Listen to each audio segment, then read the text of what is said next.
হযরতুল আল্লাম শহীদ মরহুম আল্লামা দেলওয়ার হোসেন সাঈদী রাহিমাহুল্লাহ ওনার স্মৃতি বিজড়িত আজকের এই ঐতিহাসিক প্যারেড ময়দানের তাফসিরুল কোরআনের প্রোগ্রামে সব আছে।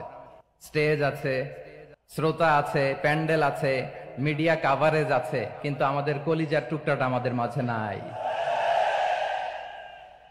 আজকের এই প্রোগ্রামে আলোচক হয়ে এই চেয়ারে আমি না বসে ওই শ্রোতাদের কাতারে বসে যদি আমাদের আল্লামার নুরানি চেহারার দিকে তাকিয়ে ওয়াজ শুনতে পারতাম, আমাদের হৃদয়টা ঠান্ডা হয়ে যেত,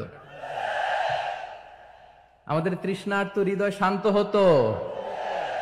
সব আজকে আছে, কি যেন নাই, ঠিক কিনা বলেন? আল্লাহ তাআলা প্রতি 100 বছরে একজন মুজাদ্দিদ পাঠায়, প্রতি 100 বছরে একজন মুজাদ্দিদ, যিনি সমাজকে সংস্কার করেন। আল্লামা দেলওয়ার হোসেন সাঈদী রাহিমাহুল্লাহ ছিলেন তেমন একজন মুজাদ্দিদ। চিৎকার করে বলেন ঠিক কিনা? উনি শিরক বিদআতের আস্তানাকে তছনছ করে দিয়েছেন, তাওহীদের বাণীকে সমুন্নত করেছেন, গণমানুষের কাছে তাফসিরুল কোরআনকে জনপ্রিয় করেছেন। আজীবন আজীবন তিনি ইসলামকে বিজয়ী শক্তি হিসেবে দেখার স্বপ্ন দেখতেন।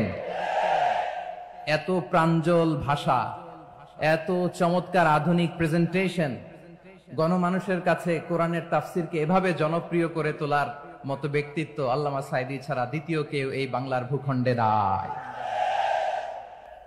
এই যে তাফসিরুল কোরআন, এই যে টার্মিনোলজি, এই টার্মটাই উনি আসলে জনপ্রিয় করেছেন। আমরা আগে জানতাম না যে এভাবে তাফসির করা যায়, এভাবে scientific indications of the Holi কোরআনকে মানুষের কাছে পেশ করা যায়, এভাবে এত জীবন ঘনিষ্ঠ করে, এত ইন্টারেক্টিভ করে কোরআনের কথাগুলো মানুষের কাছে উপস্থাপন করা যায়। উনি অন্যায়ের বিরুদ্ধে সবসময় সোচ্চার ছিলেন, প্রতিবাদী কণ্ঠস্বর ছিলেন। ওনার আলোচনা শুনলে দেহের রক্ত টকবক করে ফুটতে থাকতো। আল্লাহু আকবার, আল্লাহু আকবার, আল্লাহু আকবার। He was a strong mouthpiece of Islamic revivalism. Islamic জাগরণের স্ট্রং মাউথপিস ছিলেন আল্লামা সাঈদী রাহিমাহুল্লাহ। অনেক দোয়া পেয়েছেন। আমরা পড়েছি, এমন জীবন তুমি করিবে গঠন, মরণে হাসিবে তুমি, কাঁদিবে ভুবন। গোটা বিশ্বকে তিনি কাঁদিয়েছেন। আল্লামা যখন ইন্তেকাল করলেন, আমি তখন মালয়েশিয়া থেকে যুক্তরাষ্ট্রে একটা কনফারেন্সে যোগ দিতে যাচ্ছি, কাতার এয়ারলাইন্সে। মালয়েশিয়া থেকে দোহাতে নামলাম। দোহায় যখন আমার ট্রানজিট, তখন শুনতে পেলাম যে আল্লামা বিদায় নিয়েছেন। সোশ্যাল মিডিয়ায় শুনে বিশ্বাস করতে পারলাম না। মুহূর্তের মধ্যেই মাসুদ সাঈদী ভাইকে মেসেজ করলাম, উনি কোনো উত্তর দিতে পারলেন না। মাসুদ ভাইয়ের সাথে যখন কোলাকুলি করি, আমাদের শামীম ভাইয়ের সাথে যখন কোলাকুলি করি, মনে হচ্ছে আল্লামা সাঈদীর ঘ্রাণ পাই।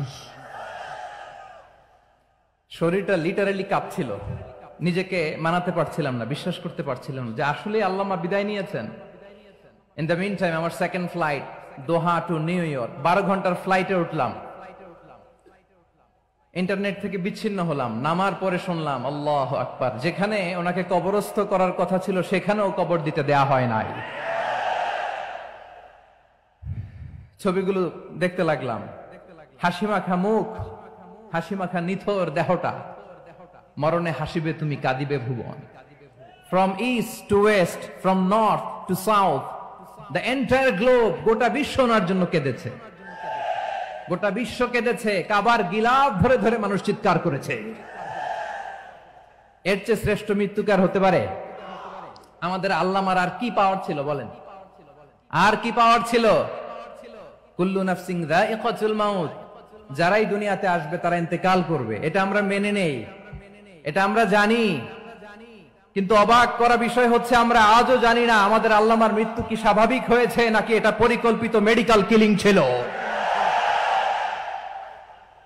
এটা যে পরিকল্পিত মেডিকেল কিলিং ছিল, এটা ধারণা করার পেছনে অনেক কারণ আছে। তিনি আধিপত্যবাদের বিরুদ্ধে সোচ্চার ছিলেন, ফ্যাসিবাদের বিরুদ্ধে সোচ্চার ছিলেন, রাজনৈতিক প্রতিহিংসার শিকার ছিলেন। এজন্য এটা মেডিকেল কিলিং হতে পারে এ ধারণা আমরা করতেই পারি। আওয়াজ করে বলেন ঠিক কিনা? যে সময়টা আমরা কাটাচ্ছি, এত সুন্দর সময় বাংলাদেশ আর পাবে না। আমাদের জন্মের পর থেকে এরকম চমৎকার সময় আমরা পাই নাই।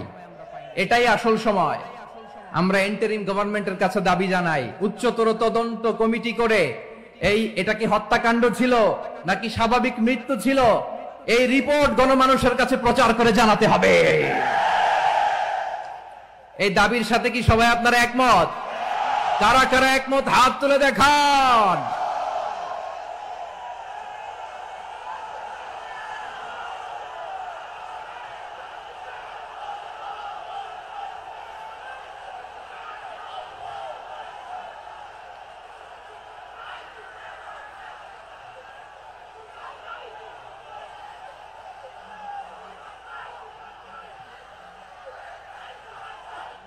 আমার প্রিয় ভাইয়েরা, প্রিয় চট্টলাবাসী, আল্লাহ তাআলা তার এই মুখলেস গোলামকে তার জান্নাতুল ফেরদাউসের মেহমান হিসেবে কবুল করুক, তার জীবনের সকল খেদমাগুলোকে কবুল করুক, জান্নাতুল ফেরদাউসের আলা মাকামে তাকে মেহমান হিসেবে কবুল করুক। আল্লামা শহীদ দেলোয়ার হোসেন সাঈদী রাহিমাহুল্লাহ, উনি ছাড়াও এই ঐতিহাসিক ময়দানে কথা বলেছেন আল্লামা লুৎফুর রহমান রাহিমাহুল্লাহ। চলে গিয়েছেন আমাদেরকে ছেড়ে। তিনি বলতেন, ইনশাআল্লাহ মিজান আবার আসবে। হুজুর, আমি তো আসলাম, আপনি তো আমাদেরকে ছেড়ে চলে গেলেন। আল্লাহু আকবার, আল্লাহু আকবার, আল্লাহু আকবার। গলায় কোনো সুর ছিল না, সুর দিয়ে কথা বলতেন না, কিন্তু এত চমৎকার শব্দের বুনন, এত চমৎকার প্রেজেন্টেশন, এত চমৎকার ভাবে ঐতিহাসিক বর্ণনাগুলো তিনি উপস্থাপন করতেন। মন্ত্রমুগ্ধ হয়ে আমরা আল্লামা লুৎফুর রহমানের কথা শুনেছি। আমরা হযরতুল আল্লামা লুৎফুর রহমান রাহিমাহুল্লাহর জন্য এই বিশাল ময়দান থেকে দোয়া করছি, আল্লাহ তাআলা তুমি তোমার এই খাদেমকে জান্নাতের মেহমান হিসেবে কবুল করে নাও। আরো অনেক আল্লামারা এখানে কথা বলেছেন, বিশেষ করে বাইতুল শরফের মরহুম পীর সাহেব হুজুর থেকে শুরু করে আরো যারা যারা তারকাতুল্য ওলামায়ে কেরাম এই চট্টগ্রামের ময়দানে কথা বলেছেন, আলো ছড়িয়েছেন। আমরা এই লক্ষ লক্ষ তাওহীদি জনতাকে নিয়ে তাদের জন্য দোয়া করছি, আল্লাহ তাআলা ওনাদের জীবনের সকল ভুল ত্রুটি ক্ষমা করে দিয়ে তাদেরকে জান্নাতুল ফেরদাউসের মেহমান বানিয়ে নিক। আমরা এই ঐতিহাসিক প্যারেড ময়দানের প্রোগ্রাম থেকে স্মরণ করতে চাই 24-এর ছাত্র নাগরিক অভ্যুত্থানে আমার যে সমস্ত ছাত্র নাগরিক ভাইয়েরা দেহের তাজা রক্ত বিলি দিয়ে নতুন বাংলাদেশ আমাদেরকে উপহার দিয়েছে।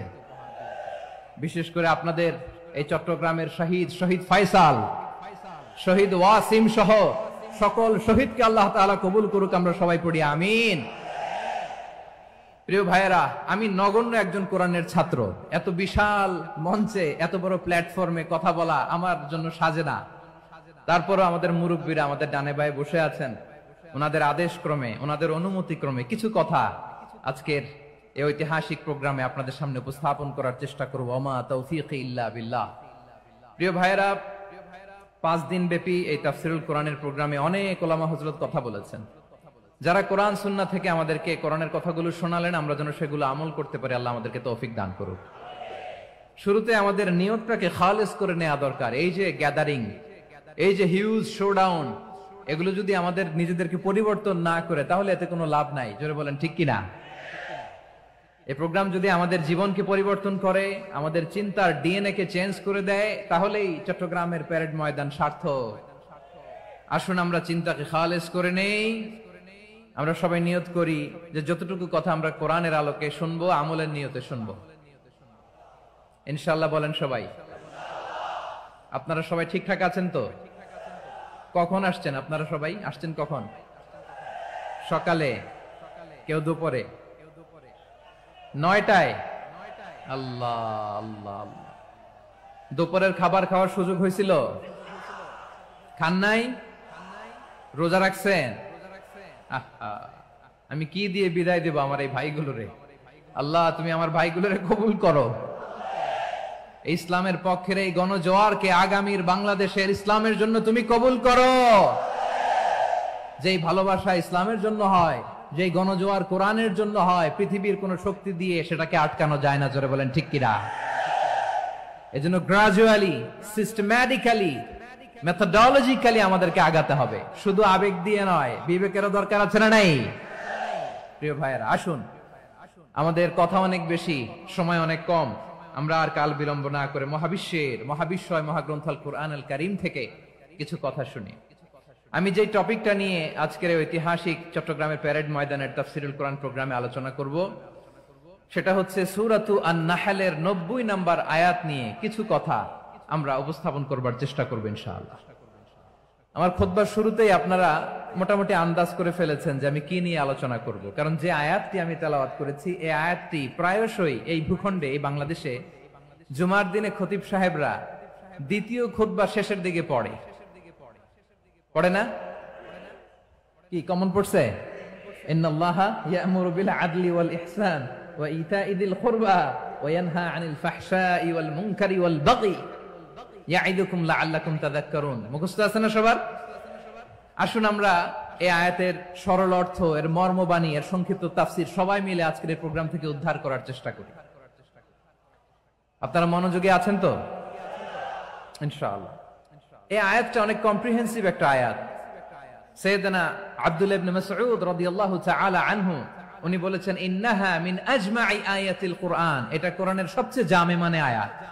যদিও ছোট্ট আয়াত, অল্প কিছু কথামালা, কিন্তু তিনি বলতেন এটা কোরআনের সবচাইতে জামে মানে সবচেয়ে কম্প্রিহেন্সিভ একটা আয়াত, যেখানে কথা কম, শব্দ কম, কিন্তু এটার দোতনা, এটার আবেদন, এটার মিনিং অনেক বেশি। সুবহানাল্লাহ। এই আয়াতে আল্লাহ তাআলা বেসিক্যালি আমাদেরকে তিনটা বিষয়ে আদেশ করেছেন আর তিনটা বিষয়ে বারণ করেছেন, মানে নিষেধ করেছেন। আওয়াজ করে বলুন, আদেশ করেছেন কয়টা? প্রিয় চট্টলার ভাইয়েরা, আমার মতো এই যে তিন আঙ্গুল উঁচু করে বলেন, আদেশ করেছেন কয়টা? আবার নিষেধও কয়টা? মানবো তো আমরা ইনশাআল্লাহ? বলেন সবাই।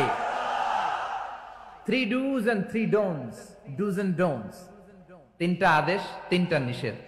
এই তিনটা আদেশ আর তিনটা নিষেধের ভেতরে আল্লাহ তাআলা গোটা ইসলামী শরিয়ার মূল নির্যাসকে ঢুকিয়ে দিয়েছেন। সুবহানাল্লাহ। এই ছোট্ট একটা আয়াতে গোটা ইসলামী শরিয়ার, the gist, the cream of the creams, গোটা ইসলামী শরিয়ার মূল নির্যাসকে আল্লাহ ঢুকিয়ে দিয়েছেন। তিনটা আদেশ আর তিনটা নিষেধ। আসুন আমরা সরাসরি কোরআন থেকে শুনি, সবাই পড়ুন। আউযু বিল্লাহি মিনাশ শাইতানির রাজীম। বিসমিল্লাহির রহমানির রহিম। ইন্নাল্লাহা ইয়া'মুরু বিল আদলি ওয়াল ইহসানি ওয়া ইতা'i যিল কুরবা ওয়া ইয়ানহা আনিল ফাহশাই ওয়াল মুনকারি ওয়াল বাগি ইয়া'iযুকুম লা'আল্লাকুম তাযাক্কারুন। আল্লাহ তাআলা ইরশাদ করছেন, ইন্নাল্লাহা ইয়া'মুরু বিল আদলি ওয়াল ইহসান, নিশ্চয় আল্লাহ তাআলা তোমাদেরকে ন্যায় বিচারের আদেশ দেন, সদাচরণের আদেশ দেন, নিকট আত্মীয়দেরকে দানের আদেশ দেন। আদেশ কয়টা? আওয়াজ করে সবাই বলুন তো কয়টা? নিশ্চয় আল্লাহ তাআলা তোমাদেরকে ন্যায় বিচারের আদেশ দেন, সদাচরণের আদেশ দেন, তিনি তোমাদের নিকট আত্মীয়দেরকে দানের আদেশ দেন, আর তিনি তোমাদেরকে অশ্লীলতা থেকে নিষেধ করেন, মন্দ কাজ থেকে নিষেধ করেন, অবাধ্যতা সীমা লঙ্ঘন থেকে নিষেধ করেন। তিনি তোমাদেরকে উপদেশ দেন যাতে তোমরা শিক্ষা গ্রহণ করো। সুবহানাল্লাহ। উপদেশ দিচ্ছে স্বয়ং কে? তিনটা জিনিসের আদেশ। ইয়া'মুরু বিল আদল, সুবিচার, ন্যায় বিচারের আদেশ তিনি দেন। ইহসানের আদেশ দেন, যাতে আমরা ইহসান করি, একে অপরের প্রতি সুবিচার করি, মহানুভবতা দেখায়, অনুগ্রহ দেখায়, আর নিকট আত্মীয়দেরকে যেন আমরা দান করি। এই তিনটা আদেশ তিনি দিয়েছেন। আর কোন তিনটা জিনিস থেকে তিনি বারণ করেছেন? অশ্লীলতা, ফাহশা, মুনকার, মানে সব মন্দ আর অসৎ কাজ, এগুলো থেকে তিনি আমাদেরকে বারণ করেন। ওয়াল বাগি, অবাধ্যতা, সীমা লঙ্ঘন, এই তিনটা কাজ থেকে তিনি আমাদেরকে বারণ করেন। তিনি আমাদেরকে উপদেশ দেন, স্বয়ং আল্লাহ তাআলা আমাদেরকে উপদেশ দেন যাতে করে আমরা শিক্ষা গ্রহণ করি। সুবহানাল্লাহ পড়ে। তাহলে আসুন আমরা ধরে ধরে একটা একটা করে সামনের দিকে আগাই। আল্লাহ তাআলা প্রথমে আমাদেরকে আদেশ দিয়েছেন আদালের। ইন্নাল্লাহা ইয়া'মুরু বিল আদল, আওয়াজ করে বলুন আল আদাল। সবাই পড়ুন আল আদাল। আমরা উর্দু জানি, হিন্দি জানি, অনেকে ইংরেজিও জানি, কিন্তু আরবি শব্দগুলো আমাদের মুখ দিয়ে বেরোতে চায় না। আওয়াজ করে বলুন আল আদাল। মাশাআল্লাহ, ইন্নাল্লাহা ইয়া'মুরু বিল আদল। আল্লাহ তাআলা আমাদেরকে আদলের আদেশ দেন। আদল অনেকে না বুঝলেও আদালত শব্দটা বুঝবেন। আদালত, আদালত, আদালত বুঝেন না? যেখানে বিচার কার্যের ফয়সালা করা হয়, কোর্ট কাচারি আদালত, এটা তো ভেরি কমন। এটা শুনছেন না সবাই? আদালত, যেখানে ন্যায় বিচার হবে, সুশাসন হবে। কিন্তু ভাগ্যের কি নির্মম পরিহাস, ওখান থেকে মিথ্যা সাক্ষী দিয়ে মনমতো রায় দিয়ে দেয়া হয়। এগুলোর পরিবর্তন হওয়ার দরকার আছে না নাই? প্রিয় ভাইয়েরা, আদালত, আল আদল, ইংরেজিতে বলে জাস্টিস, ন্যায় বিচার, সুবিচার, সুশাসন, জাস্টিস, আল আদাল। সব জায়গায় এই জাস্টিস থাকা দরকার। Justice should be prevailed in the society. The mission of all prophet was to uphold the justice. সব নবীর মিশন ছিল এই জাস্টিসকে, আদালকে, সুশাসন আর সুবিচারকে নিশ্চিত করা। পড়েন সুবহানাল্লাহ। And the core message of every divine scripture was to uphold justice. পৃথিবীর সব আসমানি কিতাবের মূল শিক্ষা ছিল এই জাস্টিসকে সমাজে এনশিওর করা, সুবিচার, সুশাসনকে এনশিওর করা। তাহলে প্রিয় ভাইরা, আমরা বুঝতে পারলাম আল আদল শব্দের মানে হচ্ছে ইনসাফ বা সুবিচার বা ন্যায় বিচার। এটা হচ্ছে একটা general meaning, very general meaning. আপনি যদি ইন ডেপথ বুঝতে চান, আরো ভেতরে যান, তাহলে আদল মানে হচ্ছে সমন্বয়, আদল মানে হচ্ছে ভারসাম্য, ব্যালেন্স। আদল মানে হচ্ছে মধ্যম পন্থা। সুবহানাল্লাহ পড়েন। কারণ সব সময় সমান সমান হইলেই সুবিচার হয় না। কথা কি বুঝতেছেন? ইসলামের দ্য কনসেপ্ট অফ আদল, এটা এমন আদল, এটা সব সময় সমান সমান নয়। যখন সমান সমান দেয়া দরকার, ইসলাম সমান সমান দেয়। যখন ব্যালেন্স করা দরকার, চেক এন্ড ব্যালেন্স, সমন্বয়, ভারসাম্য করা দরকার, তখন ইসলাম ভারসাম্য করে দেয়। এটার নাম আদল। সুবহানাল্লাহ। সহজ করে আপনাদেরকে বুঝাই। যেমন ধরুন, একটা পরিবারের 3 জন সদস্য, স্বামী, স্ত্রী আর সন্তান। তাদের সকালবেলার ব্রেকফাস্টে, স্বামীর সকালের নাস্তায় স্বামীর 3টা রুটি লাগে, স্ত্রীর 2টা লাগে, আর সন্তানের 1টা রুটি লাগে। এখন আমি যদি সমান সমান করে আদল করতে চাই, সবাইকে যদি 3টা করে রুটি দেই, তাহলে স্বামী বেচারার জন্য ঠিক আছে? কি বলেন? কথা কি বুঝতেছেন না কষ্ট হয়ে যাচ্ছে? যদি সমান সমানের নিয়মে আগাই, তাহলে 3টা করে যদি রুটি দেই, স্বামীর জন্য ওকে, কিন্তু স্ত্রীর জন্য 1টা বেশি হয়ে যায়। আর সন্তানের জন্য কয়টা বেশি হয়? আচ্ছা, এই তো বুঝতেছেন, মাশাআল্লাহ। আচ্ছা, 2টা করে যদি সবাই রে দেয় সমান সমান নীতিতে, তাহলে স্ত্রীর জন্য, স্ত্রী বেচারির জন্য ঠিক আছে, কিন্তু স্বামীর কয়টা কম পড়ে? আর সন্তানের বেশি হয়ে যায় কয়টা? আচ্ছা, সমান সমান নীতিতে সবাইকে যদি সকালের নাস্তার জন্য 1টা করে রুটি দেই, সন্তানের জন্য ঠিক আছে, কিন্তু স্ত্রী বেচারির কম পড়ে কয়টা? স্বামীর কম পড়ে কয়টা? 2টা। কথা কি বুঝতেছেন?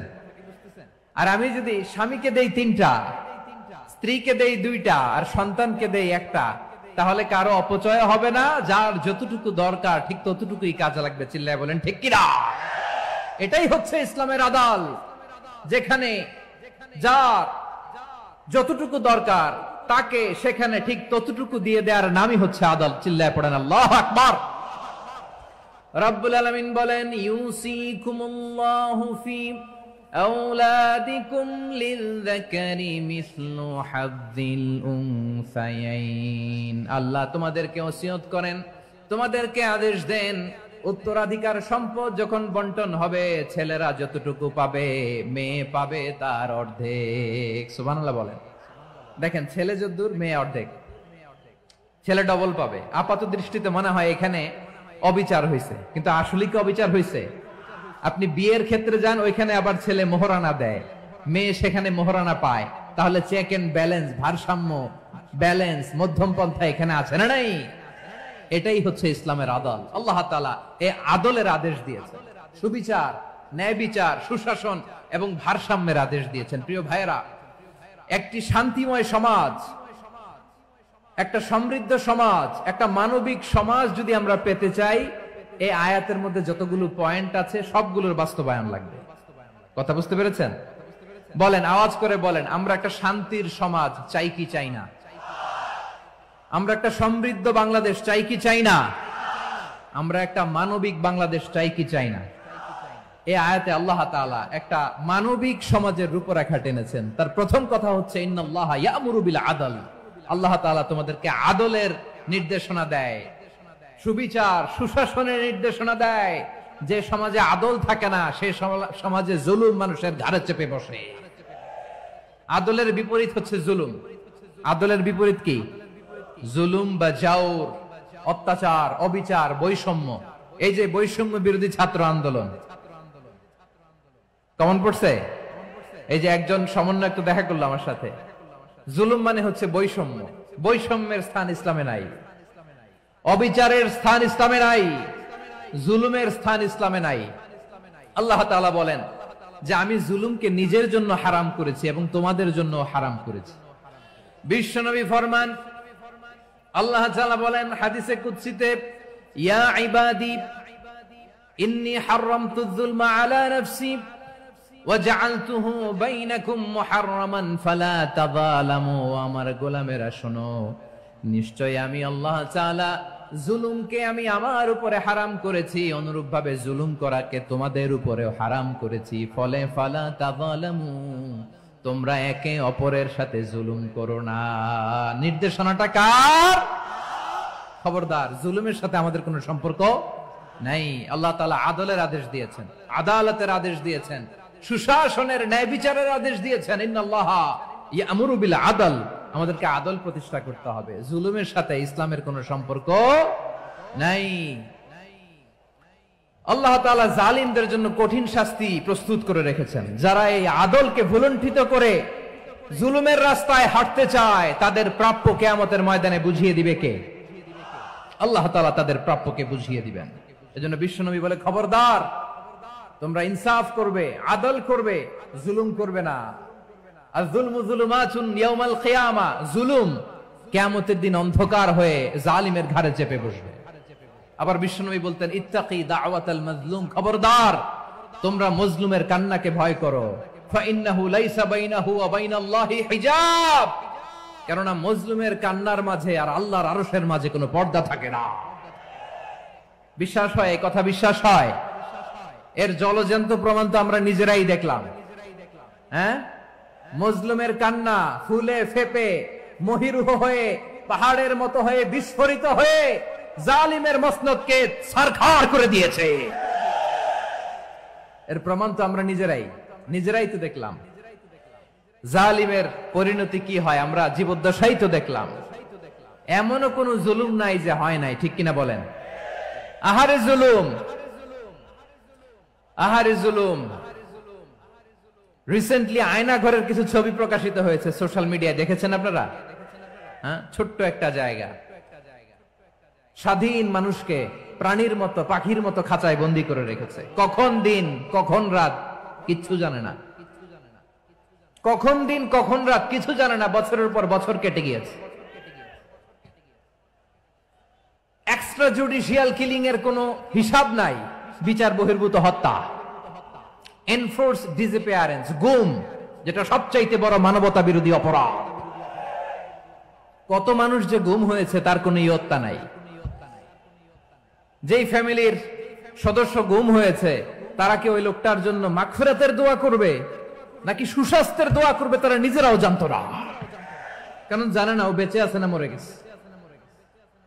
আহা, বিডিআর নওজওয়ানদের যারা ছাড়া পেল দেখলাম, বিনা অপরাধে, কোন অন্যায় ছাড়া, অপরাধ ছাড়া তাদের জীবন থেকে, তাদের তারুণ্যের, তাদের যৌবনের 15 বছর 16 বছর 17 বছর নাই, 6 মাস বয়সের ছোট বাচ্চাকে রেখে জেলে গেছে। 6 মাসের মেয়ে বেরোয় দেখে মেয়ের বয়স 17 বছর। মেয়ে বাবারে চিনে না, বাবা মেয়েরে চিনে না। মেয়েকে এখন বিয়ে দিয়ে আরেক ছেলের হাতে তুলে দিবে। মেয়ের শৈশব বাবা দেখে নাই, মেয়ের কৈশোর বাবা দেখে নাই, মেয়ের তারুণ্য দেখে নাই। আরেক যুবককে দেখলাম 14 বছরের 14 দিনের সংসার, 2 সপ্তাহের সংসার শেষে জেলে গেছে। কত যুবকের যে স্ত্রী চলে গিয়েছে ফ্যামিলি ছেড়ে, কারণ জানে না তো কবে আসবে, কি হবে, কেউ জানতো না। দাম্পত্য জীবনের মাত্র 14 দিনের স্মৃতি, এই স্মৃতিকে আঁকড়ে ধরে এক বোন 16টা বছর 17টা বছর কাটিয়ে দিয়েছে। আমি নিউজটা দেখে ভাবলাম, আমার এই বোনের প্রতিটি দিন কিভাবে কেটেছে, প্রতিটি রাত কিভাবে কেটেছে, প্রতিটি ক্ষণ কিভাবে কেটেছে। বিশ্বনবী বলেছেন, ইত্তাকি দাওয়াতাল মাজলুম ফাইন্না লাইসা বাইনাহু ওয়া বাইনাল্লাহি হিজাব। মাজলুমের কান্নাকে ভয় করো, কারণ মাজলুমের কান্না আর আল্লাহর মাঝে কোনো পর্দা থাকে না। আমরা আর এরকম কোন জুলুম বাংলাদেশে দেখতে চাই না, জোরে বলেন ঠিক কিনা? আর কেউ নতুন করে জালিম হোক আপনারা চান? আবার নতুন করে কেউ ফ্যাসিস্ট হোক আপনারা চান? এক দল আরেক দলকে নিশ্চিহ্ন করার রাজনীতিতে মেতে উঠুক, এটা আপনারা চান? আমরা বাংলাদেশকে আদল দিয়ে সাজাতে চাই। আমরা এই 56,000 বর্গ মাইলের প্রতিটা ইঞ্চি মাটিকে কোরআনের আইন দিয়ে সাজাতে চাই। রাজি আছেন আপনারা? কারা কারা রাজি দেখান হাত তুলে আল্লাহকে।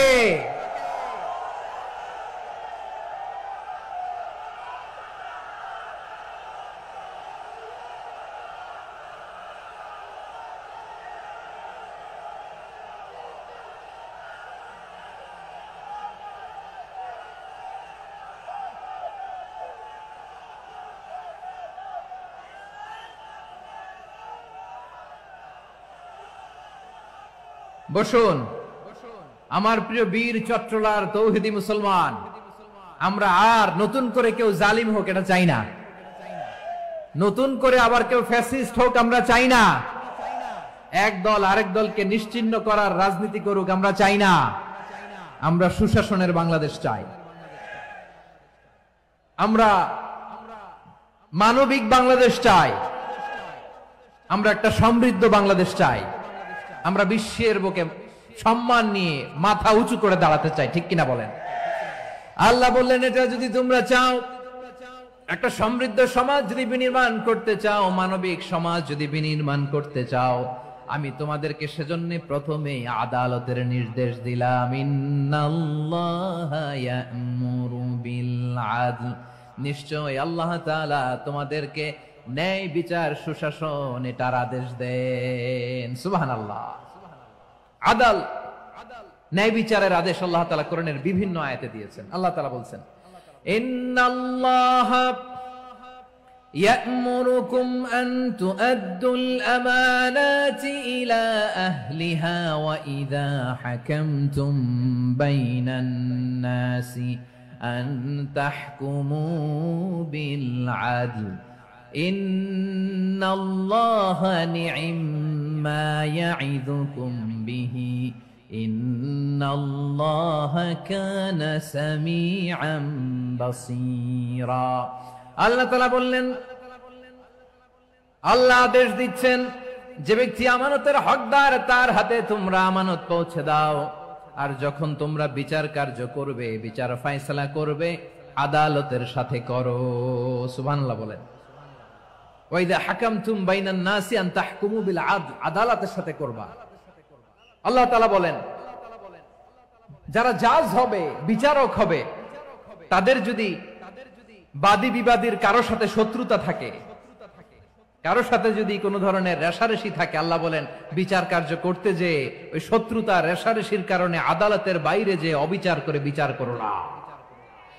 ওয়ালা ইয়াজরিমান্নাকুম শানাআনু কওমিন আলা আল্লা তা'দিলু ই'দিলু হুয়া আকরাবু লিত্তাকওয়া ওয়াত্তাকুল্লাহা ইন্নাল্লাহা খাবীরুম বিমা তা'মালুন। খবরদার কোন জাতির প্রতি, কোন গোষ্ঠীর প্রতি, কোন গোত্রের প্রতি আক্রোশ যেন তোমাদেরকে ন্যায় বিচার থেকে দূরে সরিয়ে না দেয়, বরং আমি আল্লাহর আদেশ হলো ই'দিলু, তোমরা আদল করো, ন্যায় বিচার করো, সুবিচার করো, সুশাসন প্রতিষ্ঠা করো। হুয়া আকরাবু লিত্তাকওয়া, এটাই তাকওয়ার সবচেয়ে কাছাকাছি। সুবহানাল্লাহ বলেন। কোরআনের বিভিন্ন আয়াতে আল্লাহ তাআলা স্পেসিফিকলি ধরে ধরে বিচার করার সময় আমরা যেন আদাল করি সেটা বলেছেন। কোরআনের কোন কোন জায়গায় আল্লাহ তাআলা এই আল আদ শব্দটা ব্যবহার করেছেন। আবার একই জিনিস ইনসাফ, সুবিচার, সুশাসন, ন্যায় বিচার, ন্যায় পরায়ণতা বুঝাতে আল্লাহ তাআলা কখনো কখনো আল কিসত শব্দটা ব্যবহার করেছেন। আওয়াজ করে সবাই বলুন আল কিসত। প্রিয় ভাইরা, সবাই আওয়াজ করে আমার সাথে সাথে বলুন আল কিসত। আল্লাহ তাআলা বলেন ওয়া ইন হাকামতা ফাহকুম বাইনাহুম বিল কিসতি ইন্নাল্লাহা ইউহিব্বুল মুকসিতিন।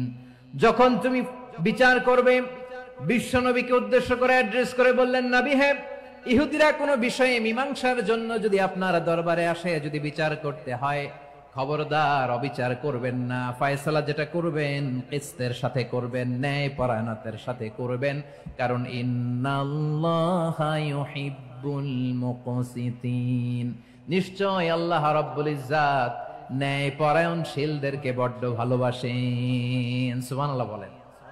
ন্যায় পরায়ণ লোকদেরকে আল্লাহ তাআলা বড্ড ভালোবাসেন। অন্য আয়াতে আল্লাহ তাআলা বলছেন وَنَضَعُ الْمَوَازِينَ الْقِسْطَ لِيَوْمِ الْقِيَامَةِ فَلَا تُظْلَمُ نَفْسٌ شَيْئًا। আমি কিয়ামতের দিন ন্যায় পরায়ণতার মানদণ্ড স্থাপন করব, যেটাকে আমরা মিজানের পাল্লা বলি। আল্লাহ বলেন ন্যায় বিচারের মানদণ্ড কিয়ামতের ময়দানে আমি আল্লাহ স্থাপন করব। সেদিন কারো প্রতি বিন্দু পরিমাণ, এক চুল পরিমাণ অবিচার করা হবে না, কোনো অবিচার করা হবে না। সেদিন সুশাসন হবে, সুবিচার হবে, ন্যায় পরায়ণতার সাথে বিচার হবে। আওয়াজ করে পড়েন আল্লাহু আকবার। তাহলে প্রিয় ভাইরা, যে তিনটি বিষয়ে আল্লাহ তাআলা আমাদেরকে আদেশ দিয়েছেন, তার প্রথমটা হচ্ছে আদালত, ইনসাফ, সুবিচার, ন্যায় বিচার। এটা আমরা চাই কি চাই না? বিশ্বনবী ন্যায় বিচার, ন্যায় পরায়ণতা, সুশাসন প্রতিষ্ঠিত করেন কি করেন নাই? আপনারা বিশ্বনবীর সিরাত যারা পড়েছেন, আপনি দেখবেন বিশ্বনবীর সিরাতের পরতে পরতে, বাকে বাকে, সিরাতের বাকে বাকে এই আদালতের নমুনা মেলে। সুবহানাল্লাহ বলেন। ছোট্ট একটা নমুনা রাসূল সাল্লাল্লাহু আলাইহি ওয়াসাল্লামের আসসিরা আল আতরা থেকে ছোট্ট একটা নমুনা আপনাদের খেদমতে এখানে উপস্থাপন করি। বিশ্বনবী সাল্লাল্লাহু আলাইহি ওয়াসাল্লাম মক্কা বিজয় করলেন ৮ম হিজরিতে। মক্কা বিজয় শেষে তিনি কয়েক সপ্তাহ মক্কাতে অবস্থান করলেন। ইন দ্য মিন টাইম মক্কার একটা ভেরি প্রেস্টিজিয়াস এন্ড ডিগনিফাইড ফ্যামিলির নারী চুরিতে ধরা পড়ল। কিসে ধরা পড়ল? সবাই বলেন কিসে? আমাদের সমাজে আসেনি এটা? আছে? ছোট না বড়? হ্যাঁ, হিসাব করে শেষ করা যায় না। ৩.৫ লাখ কোটি টাকা নাই উন্নয়ন প্রকল্পের নামে। উন্নয়ন প্রকল্পের নামে ৩.৫ লাখ কোটি টাকা নাই। ৩.৫ লাখ কোটি টাকা লিখতে পারবেন আপনি? এক টানে লিখতে পারবেন? বুঝতেছেন কত বড় সংখ্যা? হ্যাঁ, বনু মাখজুমিয়া গোত্রের এক নারী মক্কায় চুরিতে ধরা পড়ল। বলেন তো চুরি করলে বিধান কি? কি কাটতে হবে? চুরির বিধান হলো হাত কেটে দাও। তাও সেটা গোপনে নয়, প্রকাশ্যে জনসম্মুখে হাত কেটে দাও। বনু মাখজুমিয়া গোত্রের নারী যখন চুরিতে ধরা পড়লো, সাহাবারা চিন্তায় পড়ে গেলেন। সবেমাত্র মক্কার লোকেরা কালিমা পড়ে মুসলমান হয়েছে, ইসলামের আইন কানুন তেমন জানে না, ইসলামী শরিয়ার সাথে বেশি পরিচিত নয়। এখন যদি বিশ্বনবী চুরির যেই বিধান এটা যদি কায়েম করে হাত যদি কেটে দেয়, না জানি মক্কার লোকেরা আবার বিগড়ে যায়, না জানি মক্কার লোকেরা আবার মুরতাদ হয়ে যায়, না জানি মক্কার লোকেরা ইসলাম থেকে দূরে সরে যায়। চলো চলো, সাহাবীরা মিলে পরামর্শ করলেন, চলো বিশ্বনবীর কাছে যে বলি, ও নবী, শুধু কেবলমাত্র একমাত্র এই নারীর জন্য চুরির হাত কাটার বিধানটা আপনি একটু থামিয়ে দেন। চুরির হাত কাটার যে বিধান এইখানে একটু রহিত করে দেন, বাকিগুলা কইরেন মদিনাতে যে চলবে, কিন্তু মক্কায় এবারের জন্য মাফ করে দেন। কিন্তু কে বলবে? এই যে পরামর্শ, সাজেশন, এটা কে দিবে বিশ্বনবীর কাছে? সাহাবারা চিন্তায় পড়ে গেলেন। আল্লাহর নবীর সামনে দাঁড়িয়ে আল্লাহর দেয়া হুদুদ, আল্লাহর দেয়া বিধান থামিয়ে দেওয়া, মাফ করে দেওয়া, এই কথা বিশ্বনবীর সামনে বলার সাহস তো কেউ রাখে না। কেউ কেউ বলল, বিশ্বনবীর পালক পুত্র যায়েদ বিন হারেসার সন্তান উসামারে বিশ্বনবী নাতির মতো আদর করে, বড্ড বেশি ভালোবাসে উসামারে। এজন্য সাহাবারা উসামাকে বলতো হিব্বু রাসূলিল্লাহ, বিশ্বনবীর ভালোবাসা। কি বলতো? সাহাবীরা বললেন বিশ্বনবীর ভালোবাসা হিব্বু রাসূলিল্লাহ। উসামারে পাঠাও। উসামারে বিশ্বনবী নাতির মতো স্নেহ করে, মায়া করে, ভালোবাসে। আমরা পারবো না, উসামা পারবে। সবাই মিলে ফুলিয়ে ফুসিয়ে ওসামাকে, ছোট্ট ওসামাকে রাজি করালো। ওসামা, এমন এমন কথা যে তুমি বিশ্বনবীর কাছে বলতে হবে, পারবা নাকি? ওসামা বলে, পারবো। সাইয়েদনা ওসামা রাদিয়াল্লাহু তাআলা আনহু তরুণ সাহাবী বিশ্বনবীর কাছে গেলেন, যে বললেন, নবী, বনু মাখজুমিয়া গোত্রের এক নারী চুরিতে ধরা পড়েছে, এবারের জন্য কি এই মহিলাটারে মাফ করে দিলে হয় না? এবারের জন্য একটু ক্ষমা করা যায় না নবী? বিশ্বনবী বলেন, আতাশফাউ ফি হাদ্দিম মিন হুদুদিল্লাহ, তোমার এত বড় সাহস উসামা, তুমি আল্লাহর হাদ, আল্লাহর দেয়া বিধান, এটার ব্যাপারে সুপারিশ করতে এসেছো? তোমরা কি জানো তোমাদের আগে যত কওম, যত গোত্র, যত জনপদ ধ্বংস হয়েছে তার কারণ ছিল তাদের মধ্যে গরিবরা অন্যায় করলে তারা বিচার করত, আর ধনীরা অন্যায় করলে তারা মাফ করে দিত। খবরদার! ওয়া আইমুল্লাহ লাউ আন্না ফাতিমাতা বিনতি মুহাম্মাদিন সারাকাত লাকাতা মুহাম্মাদুন ইয়াদাহা। বিশ্বনবী বললেন, আরে ওসামা, বানু মাখজুমিয়ার ওই প্রেস্টিজিয়াস এন্ড ডিগনিফাইড ফ্যামিলির মেয়ে তো দূর কি বাত, অনেক দূরের কথা। জেনে রেখো ওসামা, আমার কলিজার টুকরা, নয়নের পুটুলি ফাতেমাও যদি মক্কার জমিনে আজকে চুরির দায়ে ধরা পড়তো, আমি বিশ্বনবী মুহাম্মদুর রাসূলুল্লাহ ধরে ফাতেমার ডান হাতটা কেটে দিতে এক বিলম্ব দেরি করতাম না। ইন্নাল্লাহা ইয়া'মুরু বিল আদল, আমাদেরকে জাস্টিস শিখায়। পশ্চিমারা আমাদেরকে ইনসাফ শিখায়, আমাদেরকে সুশাসন শিখায়। আর ইনসাফ, সুশাসন, ন্যায় বিচার, সুবিচার, জাস্টিস কারে বলে বিশ্বনবীর বায়োগ্রাফি থেকে জেনে নাও। এই ছিল বিশ্বনবী সাল্লাল্লাহু আলাইহি ওয়াসাল্লামের আদালতের নমুনা। আপনি যদি সাইয়েদনা ওমর ফারুকের জীবনের দিকে তাকান, এমন কঠোর, এমন বীর সেনানী ছিলেন। সাইয়েদনা ওমর ফারুক যদি রাস্তার এই মাথা দিয়ে হাঁটা শুরু করতেন, শয়তান ওমর ফারুককে দেখলে ওই রাস্তা রেখে দিয়ে অন্য রাস্তা দিয়ে হাঁটতো। সুবহানাল্লাহ। ওমর ফারুক রাদিয়াল্লাহু তাআলা আনহু কি পার্সোনালিটি ছিল, কি পার্সোনালিটি!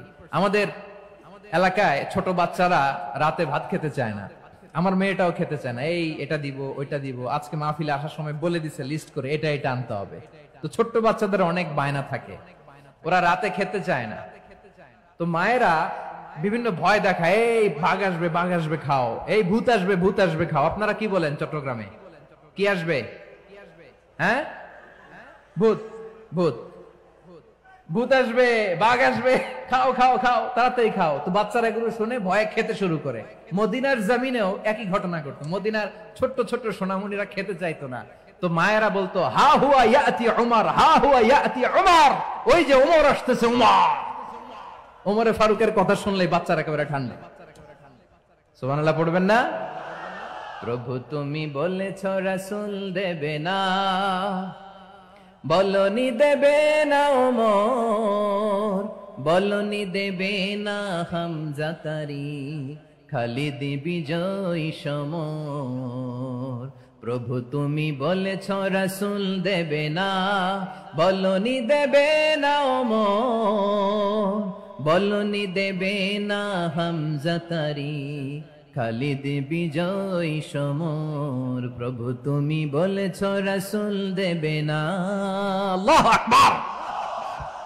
ওমর ফারুক রাদিয়াল্লাহু তাআলা আনহু, ওনার কথা শুনলে গায়ের মধ্যে গুজবাম হয়, গায়ের পশমগুলো দাঁড়িয়ে যায়। সুবহানাল্লাহ বলেন। কি পার্সোনালিটি ছিল, কি ব্যক্তিত্ব ছিল! মুনাফিকরা ওমর ফারুককে জমের মতো ভয় পেতেন। শয়তান, খুদ শয়তান এই রাস্তা দিয়ে আসলে শয়তান অন্য রাস্তা দিয়ে হাঁটতো। ওমর ফারুক রাদিয়াল্লাহু তাআলা আনহুর জীবনে যদি দেখেন, তাহলে সেখানে আপনি আদালতের, ইনসাফের, সুশাসনের, জাস্টিসের নমুনা দেখতে পাবেন। কয়টা শুনবেন? সাইয়েদনা ওমর ফারুকের রাদিয়াল্লাহু তাআলা আনহুর সন্তান আব্দুর রহমান মিশরে মদ খেয়ে মদ্যপ অবস্থায় ধরা পড়েছে। মদ খাওয়ার কারণে, মদ যদি কেউ পান করে আর যদি প্রমাণিত হয়, তার বিচার হলো 80 বেত। আওয়াজ করে বলেন কয় বেত? বাংলাদেশেও তো এই আইন আছে নাকি? বাংলাদেশে আছে? হ্যাঁ, মদ খাইলে 80 বেত, এই আইন বাংলাদেশে চালু হোক। আমরা চাই কি চাই না? চাই সবাই। এজন্যই তো ইসলাম ভাল লাগে না। ইসলামকে ভাল লাগে না, ইসলামকে আউট করে রাখতে পারলেই তো এরকম বড় বড় বোতল খাওয়া যায়। একেবারে সহজ, পানির মতো সহজ হিসাব, একেবারে সহজ। ওমরে ফারুক রাদিয়াল্লাহু তাআলা আনহুর ছেলে ভুল করে মদ পান করে ফেলেছিলেন। আব্দুর রহমান, ঘটনা ঘটেছে মিশরে। মিশরের গভর্নর তখন আমর ইবনে আস রাদিয়াল্লাহু তাআলা আনহু। আব্দুর রহমানের ভাই যে গভর্নরকে বলল, গভর্নর যদি একটু দয়া করেন, খলিফার ছেলে আমার ভাই আব্দুর রহমান মদ্যপ অবস্থায় ধরা পড়েছে, জনসম্মুখে যদি আপনি বেত্রাঘাত করেন আমাদের প্রেস্টিজ থাকে না, যদি আশীর্বাদ আপনি মারেন আমার কোনো কথা নাই, কিন্তু ঘরের ভেতরে মারেন। আব্দুর রহমানের ভাইয়ের সুপারিশ শুনে সাইয়েদনা আমর ইবনে আস রাদিয়াল্লাহু তাআলা আনহু রাজি হয়ে গেলেন। ঘরের ভেতরে লোকচক্ষুর আড়ালে আশীর্বাদ তিনি মানলেন। কিন্তু ঘটনাক্রমে এই কথা লুকিয়ে লুকিয়ে ঘরের ভেতরে আশীর্বাদ মারার কথা সাইয়েদনা ওমর ফারুক মদিনা থেকে জানতে পারলেন। মদিনা থেকে তিনি ফরমান জারি করলেন, এই বিচার যেমনটি আমর ইবনে আস আদায় করেছে এটা প্রকৃতপক্ষে আদায় হয় নাই। আসো সবাই মদিনায় আসো, আমর ইবনে আস মদিনায় আসো, আব্দুর রহমানও আসো, সবাই আসো, জনসম্মুখে এই বিচার কার্যকর করতে হবে। সাইয়েদনা ওমর ফারুক মসজিদে নববীর পিলারের মধ্যে নিজের ছেলেকে বাঁধলেন, আবার জনসম্মুখে ৮০টা বেত তার গায়ের মধ্যে মারলেন। মাজমুয়ে ফাতাওয়া ইবনে তাইমিয়া রাহিমাহুল্লাহ উনি এটা নকল করেছেন। এটা সবচেয়ে বিশুদ্ধ মত, আরো অনেক মত আছে। মারা গেছে কবরের উপর, ওগুলো বাদে দিলাম। কেমন খলিফা ছিলেন, কেমন খলিফা! পশ্চিমারা তোমরা জাস্টিস আমাদেরকে শেখাও, ইনসাফ কারে বলে সুশাসন আমাদেরকে তোমরা শিখাও। ওমর ফারুক রাদিয়াল্লাহু তাআলা ওই বিচারকে তিনি ধর্তব্য মনে করেন নাই। মদিনাতে এনে আবার জনসম্মুখে আবার ৮০ বেত মেরেছেন। মিশরে ওমর ফারুক রাদিয়াল্লাহু তাআলা আনহু আমর ইবনে আসকে গভর্নর করে পাঠালেন। সেখানে আমর ইবনে আসের ছেলে একটা প্রতিযোগিতায় রানার আপ হয়েছে।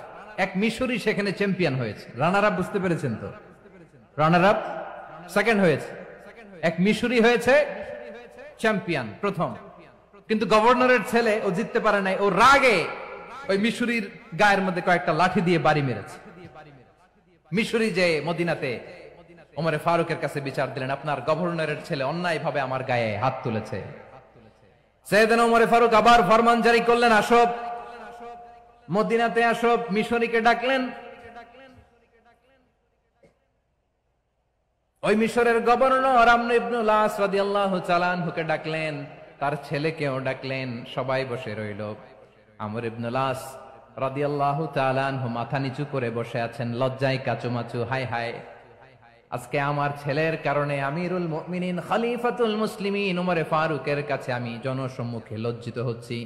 সাইয়েদনা ওমর ফারুক বললেন, এই নাও লাঠি, গভর্নরের ছেলে তোমার মাথার মধ্যে যতগুলো বাড়ি মেরেছে আজকে জনসম্মুখে তুমি অতগুলা বাড়ি মারো। মিশরি বলে, থাক, আপনি যে ডেকে আনছেন সবার সামনে এটা বলছেন, এতেই আমি খুশি। আল্লাহু আকবার! আপনার মহানুভবতা দেখে আমি খুশি, আর অপমানের দরকার নাই। ওমর ফারুক বলে, না, খবরদার, এই কথা মিশরি তুমি বলো না, মারো, যতগুলা বাড়ি মেরেছে মারো। বাধ্য হয়ে মিশরি আমর ইবনে আসের সামনে ওনার কলিজার টুকরা সন্তানের মাথার মধ্যে বাড়ি মারতে আরম্ভ করলেন। ঠিক যতগুলা বাড়ি গভর্নরের ছেলে আমর ইবনে আসের ছেলে মিশরির গায়ে মেরেছিল, মাথায় মেরেছিল, মিশরি গুনে গুনে ততটা মারলেন। এই দৃশ্য দেখে ওমর ফারুক রেগে মেগে আগুন, রাগের চোটে রাগ সামলাতে না পেরে আর নিজেকে সামলাতে না পেরে মিশরিরে বললেন, ছেলেরে মারা শেষ হয়ে গেলে এবার বাবার টাক মাথার মধ্যে কয়েকটা বাড়ি মার। রাগের চোটে, আউট অফ অ্যাঙ্গার, রাগের চোটে, যে আমার পাঠানো গভর্নর আমর ইবনে আস তার ছেলেকে কেন আদব তারবিয়া কেন শিক্ষা দিতে পারে না। ছেলেরে মারা হইলে এবার আমর ইবনে আসের মাথার মধ্যে দুইটা মারো। এটা রাগে বলেছেন, এটা শাস্তি হিসেবে না। সুবহানাল্লাহ পড়ো। তোমরা আমাদেরকে সুশাসন শিখাও, আমাদেরকে সুশাসন শিখাও। বিশ্বনবী বলেন, আদালত এটা যেন তেন বিষয় না, এটা দিয়েই মানবিক সমাজ গড়তে হবে। আল্লাহ তাআলা কিয়ামতের কঠিন ময়দানে যেদিন স্বামী স্ত্রীকে চিনবে না, স্ত্রী স্বামীকে দেখে পালিয়ে যাবে, বন্ধু বন্ধুরে চিনবে না, পীর সাহেব মুরিদরে চিনবে না, মুরিদ পীর সাহেবরে চিনবে না, দলের কর্মী তার নেতারে চিনবে না, নেতা তার কর্মীরে চিনবে না, বন্ধু বন্ধুরে দেখে পালাবে। এই কঠিন মুহূর্তে সূর্যটা মাথার কাছে চলে আসবে, জমিনটা তামার জমিন হবে। আজকের জমিনের মতো নয়, মানুষ ঘর্মাক্ত, ক্লান্ত, শ্রান্ত মাথার মগজগুলো কানের ছিদ্র আর নাকের ছিদ্র দিয়ে বেয়ে বেয়ে পড়বে। বিশ্বনবী ফরমান, কিয়ামতের ওই কঠিন ময়দানে 7 শ্রেণীর ব্যক্তিকে রব্বুল আলামিন তার আরশের নিচে ছায়া দিবেন। তার মধ্যে প্রথম শ্রেণীর ব্যক্তি হলো ইমামুন আদিল। ইমামুন আদিল, ন্যায়পরায়ণ শাসক, যে ইনসাফের সাথে বিচার করে, যে জাস্টিস সমাজে সার্ভ করে, যে সুশাসন নিশ্চিত করে, ওই ইমামুন আদিল। আদিল শব্দটা বুঝছেন না? ইন্নাল্লাহা ইয়া'মুরু বিল আদল, পাইছেন? আদিল। 7 শ্রেণীর ব্যক্তিকে আল্লাহ তাআলা সুশীতল আরশের নিচে ছায়া দিবেন, যেদিন তার দেয়া ছায়া ছাড়া কোনো ছায়া থাকবে না। এর প্রথম হচ্ছে ইমামুন আদিল, ন্যায়পরায়ণ শাসক। চিল্লায় বলেন সুবহানাল্লাহ। আবার বিশ্বনবী বললেন, ইন্নাল মুকসিতিনা ইনদাল্লাহি আলা মানাবির মিন নূর আন ইয়ামিনির রহমান। কিয়ামতের দিন যারা ন্যায়পরায়ণ হিসেবে আল্লাহর সামনে দাঁড়াবে, কিয়ামতের দিন রব্বুল আলামিন তার আরশের ডান দিকে ওই ন্যায়পরায়ণ লোকদের জন্য আরশের ডান দিকে একটা নূরের মিম্বারে তাদেরকে বসার সুযোগ করে দিবে। আল্লাহর আরশের ডান দিকে ন্যায়পরায়ণ লোকদের জন্য আল্লাহ তাআলা নূরের মিম্বার বানাবে।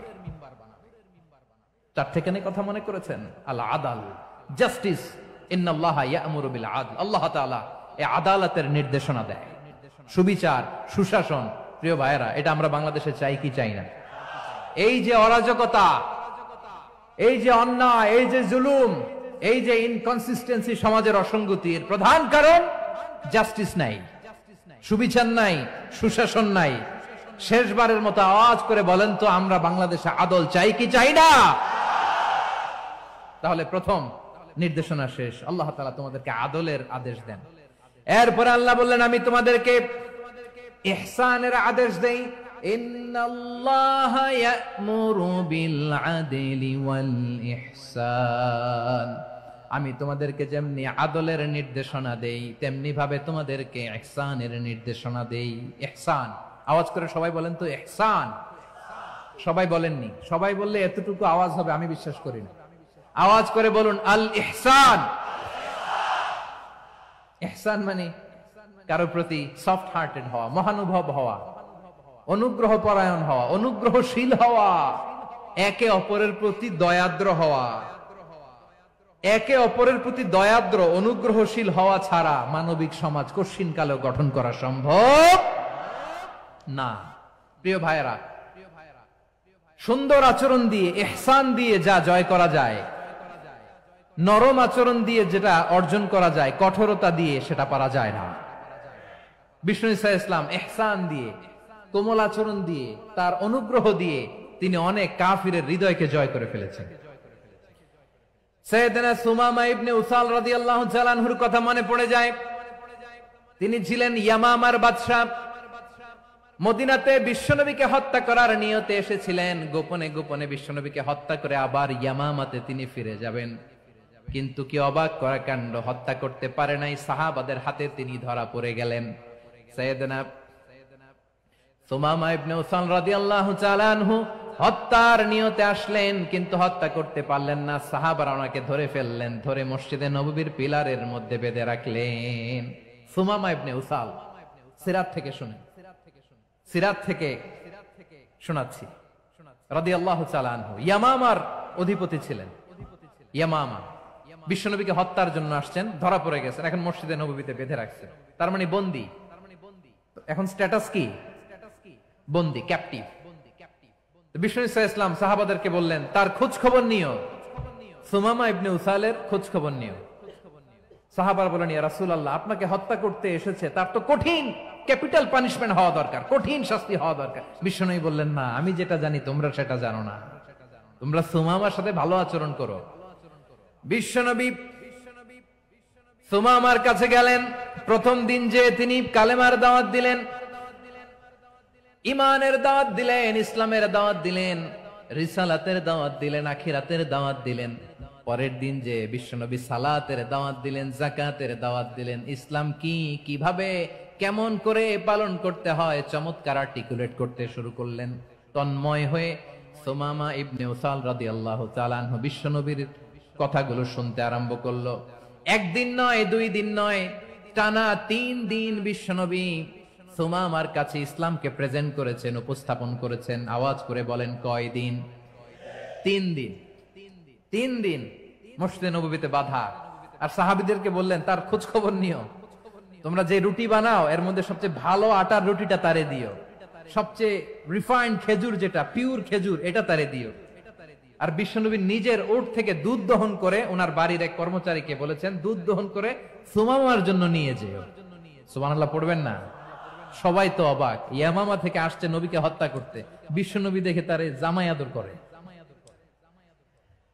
তাকে মজার মজার খাবার দিও, দুধ দিও, আদর আপ্যায়ন করো। একদিন নয়, 2 দিন নয়, টানা 3 দিন বিশ্বনবী এভাবে সুমামার কাছে যে ইসলামকে প্রেজেন্ট করতে আরম্ভ করলেন, ইসলামকে উপস্থাপন করতে শুরু করলেন। আর তাকে চমৎকার এন্টারটেইনমেন্ট, আপ্যায়ন দিতে আরম্ভ করলেন। টানা 3 দিন যখন ইসলামের দ্য বিউটিজ অফ ইসলাম, ইসলামের সুমহান বাণী, সৌন্দর্য তার কাছে উপস্থাপন শেষ, তাকে আপ্যায়ন শেষ, বিশ্বনবী বললেন সাহাবাদেরকে, যাও এবার সুমামার হাতের পায়ের রশি দুটো খুলে দাও। সাহাবারা বললেন, ইয়া রাসূলুল্লাহ, কি বলেন আপনি? ও তো হত্যাকারী, সুযোগ পায় নাই, আপনারে মারতে পারে নাই, ছেড়ে দিলে আবার ও আপনার উপর তলোয়ার নিয়ে ঝাঁপিয়ে পড়বে। নবী, এই সিদ্ধান্ত আপনি নিতে যাবেন না। বিশ্বনবী বললেন, যেটা বলেছি সেটা করো, সুমামার রশিগুলো ছেড়ে দাও, সুমামার হাতে পায়ের রশিগুলো যে তোমরা খুলে দাও। সাহাবারা তর্ক জুড়ে দিলেন, লা ইয়া রাসূলুল্লাহ, এমনটা করবেন না, তো ভয়ঙ্কর, ভয়ঙ্কর খুনি, কি জানি কি হয়ে যায়। বিশ্বনবী বললেন, না, তার হাতে পায়ের রশিগুলো খুলে দাও। সাহাবারা বিশ্বনবীর কথা মতো তার হাতে পায়ের রশিগুলো খুলে দিল। সুমামা মুহূর্তের মধ্যে মসজিদে নববী থেকে বের হয়, ইয়ামামায় ফিরে না যে মসজিদে নববীর পাশে একটা খেজুর বাগান ছিল, সেখানে চলে গেলেন। সেখানে একটা ছোট্ট কুয়া ছিল, কুয়ার পানি দিয়ে তিনি গোসল করলেন। সুবহানাল্লাহ পড়েন। কুয়ার পানি দিয়ে গোসল করে মসজিদে নববীর সামনে এসে বিশ্বনবী এবং সাহাবাদের সামনে দাঁড়িয়ে সাব্বাবা উঁচু করে বললেন, আশহাদু আল্লা ইলাহা ইল্লাল্লাহ ওয়া আশহাদু আন্না মুহাম্মাদান আবদুহু ওয়া রাসূলুহু। আল্লাহু আকবার। আমি সাক্ষ্য দিচ্ছি আল্লাহ ছাড়া কোনো ইলাহ নাই, আর মুহাম্মদ আল্লাহ তাআলার প্রেরিত বান্দা এবং রাসূল। প্রিয় ভাইরা, ইহসান দিয়ে যা জয় করা যায়, কঠোরতা দিয়ে সেটা কঠিনকালেও জয় করা যায় না। আওয়াজ করে বলেন, ঠিক কি না? এবার সুমামা দাঁড়িয়ে বলে, ওগো নবী, আমি তো কালিমা পড়ে মুসলমান হয়ে গেলাম, এবার শোনেন, এই মুহূর্তের আগে আপনার চেহারার চাইতে নিকৃষ্ট কোনো চেহারা আমার কাছে ছিল না, কিন্তু শাহাদা পাঠ করার পরে আপনার চেহারার চাইতে উত্তম শ্রেষ্ঠ কোনো চেহারা আমার কাছে আর নাই। ও নবী, আজকের দিনের আগে ইসলাম ধর্মের চেয়ে নিকৃষ্ট অপছন্দনীয় কোনো ধর্ম আমার কাছে ছিল না, কিন্তু এই মুহূর্ত থেকে ইসলামের চেয়ে সেরা শ্রেষ্ঠ পছন্দনীয় কোনো ধর্ম আমার কাছে নাই। নবী গো, আজকের দিনের আগে মদিনার চাইতে অপছন্দনীয় নিকৃষ্ট কোনো শহর আমার কাছে ছিল না, কিন্তু এই মুহূর্তের পর থেকে মদিনার চাইতে কোনো শ্রেষ্ঠ শহর আমার জানা নাই। সে ছিল গমের বড় ডিলার, গম বেচতো। কি বেচতো? তার গম কিনে মক্কার লোকেরা রুটি খাইতো। সে ঘোষণা দিল, আজকে থেকে মক্কাবাসীদের জন্য সব গম আমি হারাম করে দিলাম, মক্কাবাসী এখন না খেয়ে মরে। সুবহানাল্লাহ পড়বেন না? মক্কাবাসী বিশ্বনবীর কাছে আসলেন, এসে বললেন, মুহাম্মদ, আমরা তো তোমার ভাই, তোমার চাচা, তোমার ভাতিজা, তোমার আত্মীয়, তুমি সুমামারে বলো সে যেন আবার গমের সাপ্লাই মক্কার জন্য অনুমতি দিয়ে দেয়। বিশ্বনবীর অনুমতি ক্রমে সুমামা আবার মক্কাতে গম পাঠাতে শুরু করলো। পড়েন সুবহানাল্লাহ। ইহসান, ইহসান দিয়ে আপনি যেটা জয় করতে পারবেন, you can win the heart of your enemies. ইহসান দিয়ে আপনি আপনার শত্রুর হৃদয়কে জয় করতে পারবেন। আওয়াজ করে বলেন, ঠিক কি না? এজন্য আল্লাহ বললেন, ওয়া আনফিকু ফি সাবিলিল্লাহি ওয়া লা তুলকু বিআইদিকুম ইলাত তাহলুকা ওয়া আহসিনু ইন্নাল্লাহা ইউহিব্বুল মুহসিনিন। তোমরা আল্লাহর রাস্তায় দান করবে আর নিজেরা নিজেদেরকে ধ্বংসের হাতে ঠেলে দিও না। তোমরা একে অপরের প্রতি ইহসান করবে, কারণ ইহসানকারীদেরকে আল্লাহ বড্ড ভালোবাসেন। সুবহানাল্লাহ পড়েন।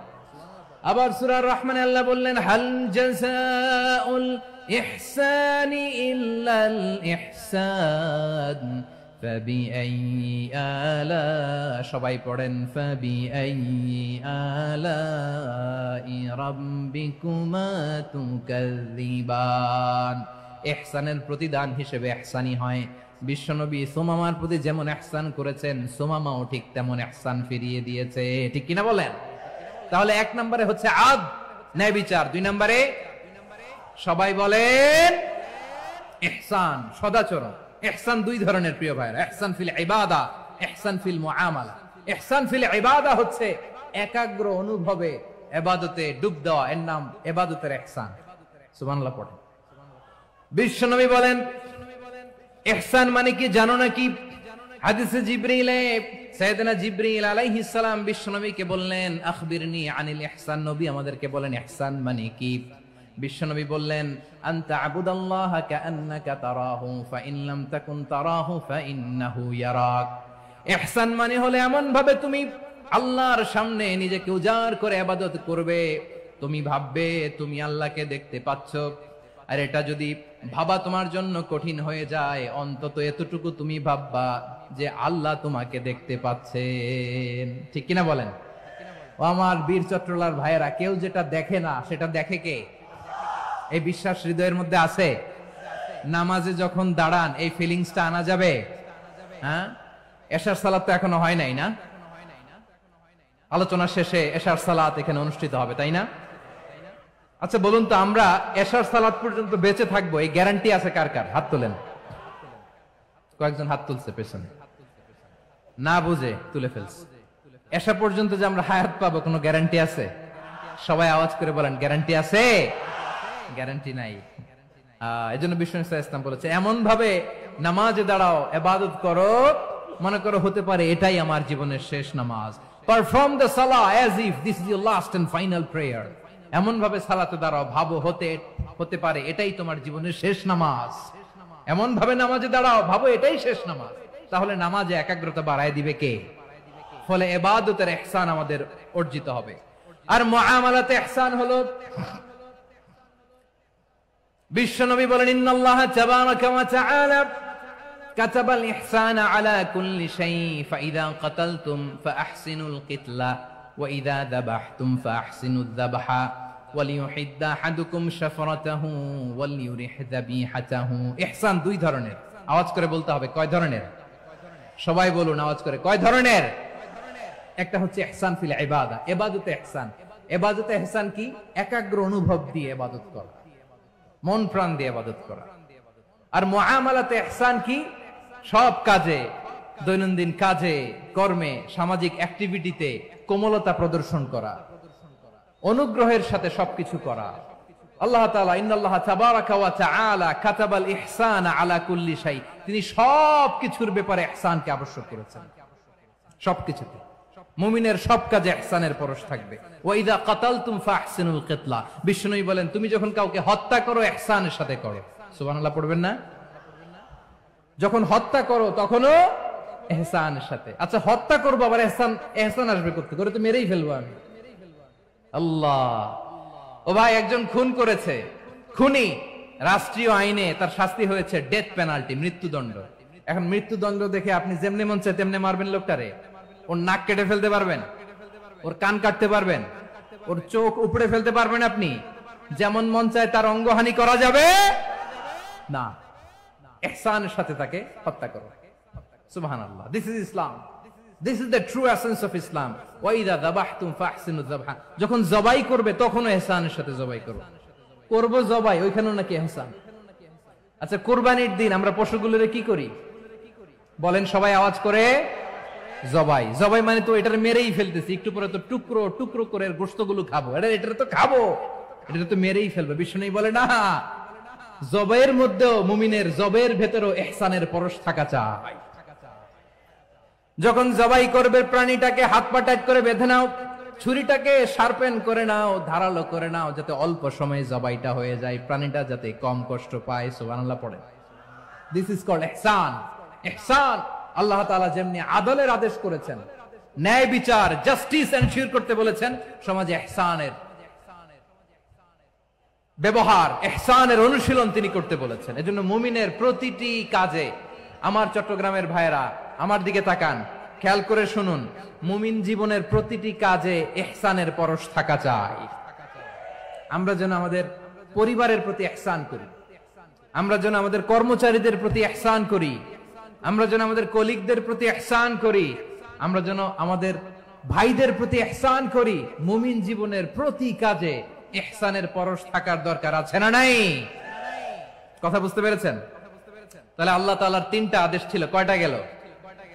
ভুলে গেছে, ভুলে গেছে চট্টগ্রাম। তিনটা আদেশের মধ্যে কয়টা বললাম? প্রথমে কি ছিল? আদল। 2 নম্বরে, 3 নম্বরে রব্বুল আলামিন বললেন ওয়া ইতাইদিল কুরবা, নিকটাত্মীয়দেরকে দান করো, নিকট আত্মীয়দেরকে দাও, যারা তোমাদের ব্লাড কানেকশনের আত্মীয় তাদেরকে তোমরা দাও। এখানে জেনারেলি বললেন দাও, কি দিব সেটা তিনি এখানে বলেন নাই, সেটা তিনি সূরাতুল ইসরার মধ্যে বলেছেন। আল্লাহ বলেন ওয়া আতিযাল কুরবা হাক্কা, নিকট আত্মীয়দেরকে তাদের অধিকার, তাদের প্রাপ্য তোমরা বুঝিয়ে দাও।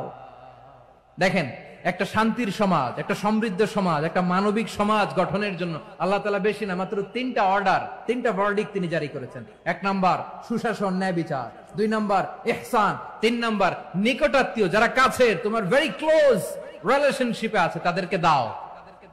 দাও, দিলে বাড়িয়ে দেয় কে? অনেকে দিতে চায় না, কৃপণতা করে। দিলে বাড়ায় দেয় কে?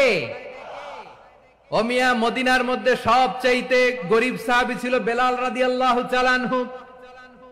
ওনার এন্টায়ার অ্যাসেট, সম্পদের পরিমাণ কতদূর জানেন? একটা লুঙ্গি। বেলাল রাদিয়াল্লাহু তাআলা আনহু, ওনার টোটাল ওয়েলথের এস্টিমেশন হচ্ছে মাত্র একটা লুঙ্গি। একটা লুঙ্গি, টোটাল ওয়েলথ এস্টিমেশন, টোটাল সম্পদের পরিমাণ বেলাল রাদিয়াল্লাহু তাআলা আনহুর কি ছিল? কথা বোঝে নাই বোধহয়। কি ছিল? ওই বেলাল রাদিয়াল্লাহু তাআলা আনহুকে বিষ্ণু ইসলাম বলেছেন, আনফিক ইয়া বেলাল, ও বেলাল তুমিও দাও। ওয়ালা তাখশা মিন যিল আরশি ইখলালা, আরশের অধিপতির তো কোনো ঘাটতি নাই, তুমি দিলে ওই আল্লাহ তোমারে বাড়ায় দিবে। এজন্য আমার প্রিয় ভাইয়েরা, দিলে কমে না, দিলে বাড়ে। অনেকে ধরে রাখে, নতুন কিছু নিতে পারে না, হাত দিয়ে যেটা ধরে রেখেছেন এটা দিয়ে দেন, বড় একটা ধরার সুযোগ পাবেন। জোরে বলেন ঠিক কিনা? ধরেন 5 কেজি ওজনের একটা ধরে রাখছেন, এখন 10, এটা না ছাড়লে 10 কেজি ধরতে পারবেন আপনি? আচ্ছা, 10 কেজির জিনিস একটা আছে হাতে, ওইটা যদি ছেড়ে দেন তাহলে না 15 কেজি ধরতে পারবেন। কথা বলেন ঠিক কিনা? তাহলে দিলে বাড়িয়ে দেয় কে? রব্বুল আলামিন বললেন 3 নাম্বার আদেশ হলো তোমাদের প্রতি সমাজটারে কেমন করে মানবিক সমাজ, সুন্দর সমাজ গড়বা। 3 নাম্বার আদেশ হলো ওয়া আতিদাল কুরবা হাক্কা, নিকটাত্মীয়দেরকে তাদের প্রাপ্য বুঝিয়ে দাও। এই নিকটাত্মীয়দেরকে তাদের অধিকার বুঝিয়ে দেওয়া, প্রাপ্য বুঝিয়ে দেওয়াতে আমাদের গাফলতি আছে না নাই? চট্টগ্রামে নাই? মাশাআল্লাহ আছে, আছে।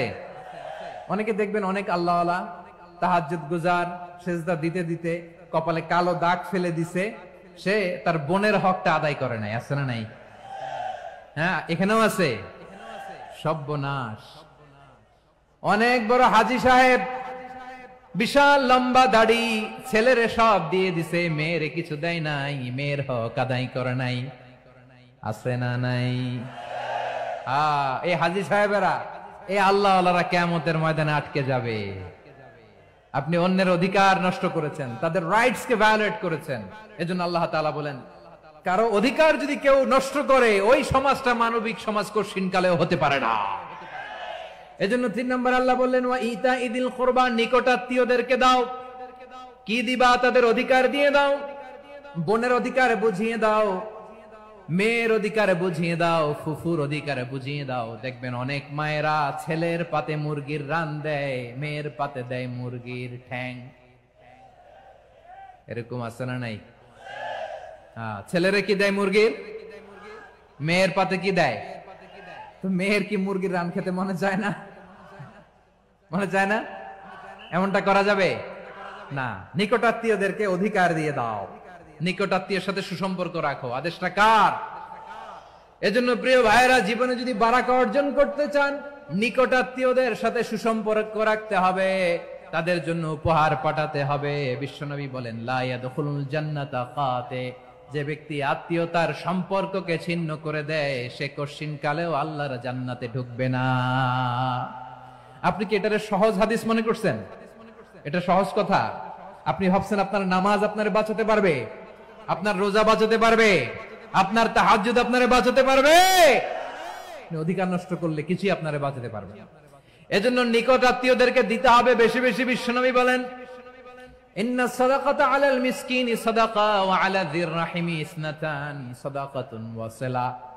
মিসকিনরে দান করলে শুধু দানের সওয়াব হয়, নিকট আত্মীয়কে দান করলে দুইটার সওয়াব হয়, সাদাকার সওয়াব হয়, আবার আত্মীয়তার বন্ধন অটুট রাখার সওয়াব হয়ে যায়। আবার বিশ্বনবী বললেন, মান সাররাহু আইয়ুবসাতা লাহু ফি রিজকিহি ওয়া ইউনসা লাহু ফি আসারিহি ফালইয়াসিল রাহিমা। যে ব্যক্তি তার রিজিকের প্রশস্ততা চায় আর হায়াতে বরকত চায়, সে যেন তার আত্মীয়ের সাথে সুসম্পর্ক রাখে। আমার প্রিয় চট্টলার ভাইয়েরা, আমাদের রিজিক বাড়ুক, এটা আমরা চাই কি চাই না? সবাই চান? হ্যাঁ, আমাদের রিজিকে প্রশস্ততা আসুক, চাই কি চাই না? আমাদের হায়াতে বরকত আসুক, আমরা চাই কি চাই না? এই দুইটা যদি চান, তাহলে নিকট আত্মীয়দের সাথে সুসম্পর্ক রাখবেন। পারবেন? তাহলে সমাজটারে মানবিক সমাজ বানায় দিবে কে? তিনটা আদেশ চলে গেল। কয়টা? আওয়াজ করে বলেন। 1 নম্বরে কি ছিল? 2 নম্বরে, 3 নম্বরে নিকট আত্মীয়দেরকে দান। আপনাদেরকে আরো শোনার আগ্রহ আছে? আপনাদের মনোযোগ আছে না গেছে? কষ্ট হচ্ছে না? মাশাআল্লাহ, মাশাআল্লাহ। তাকবীর পড়ুন, লিল্লাহি তাকবীর।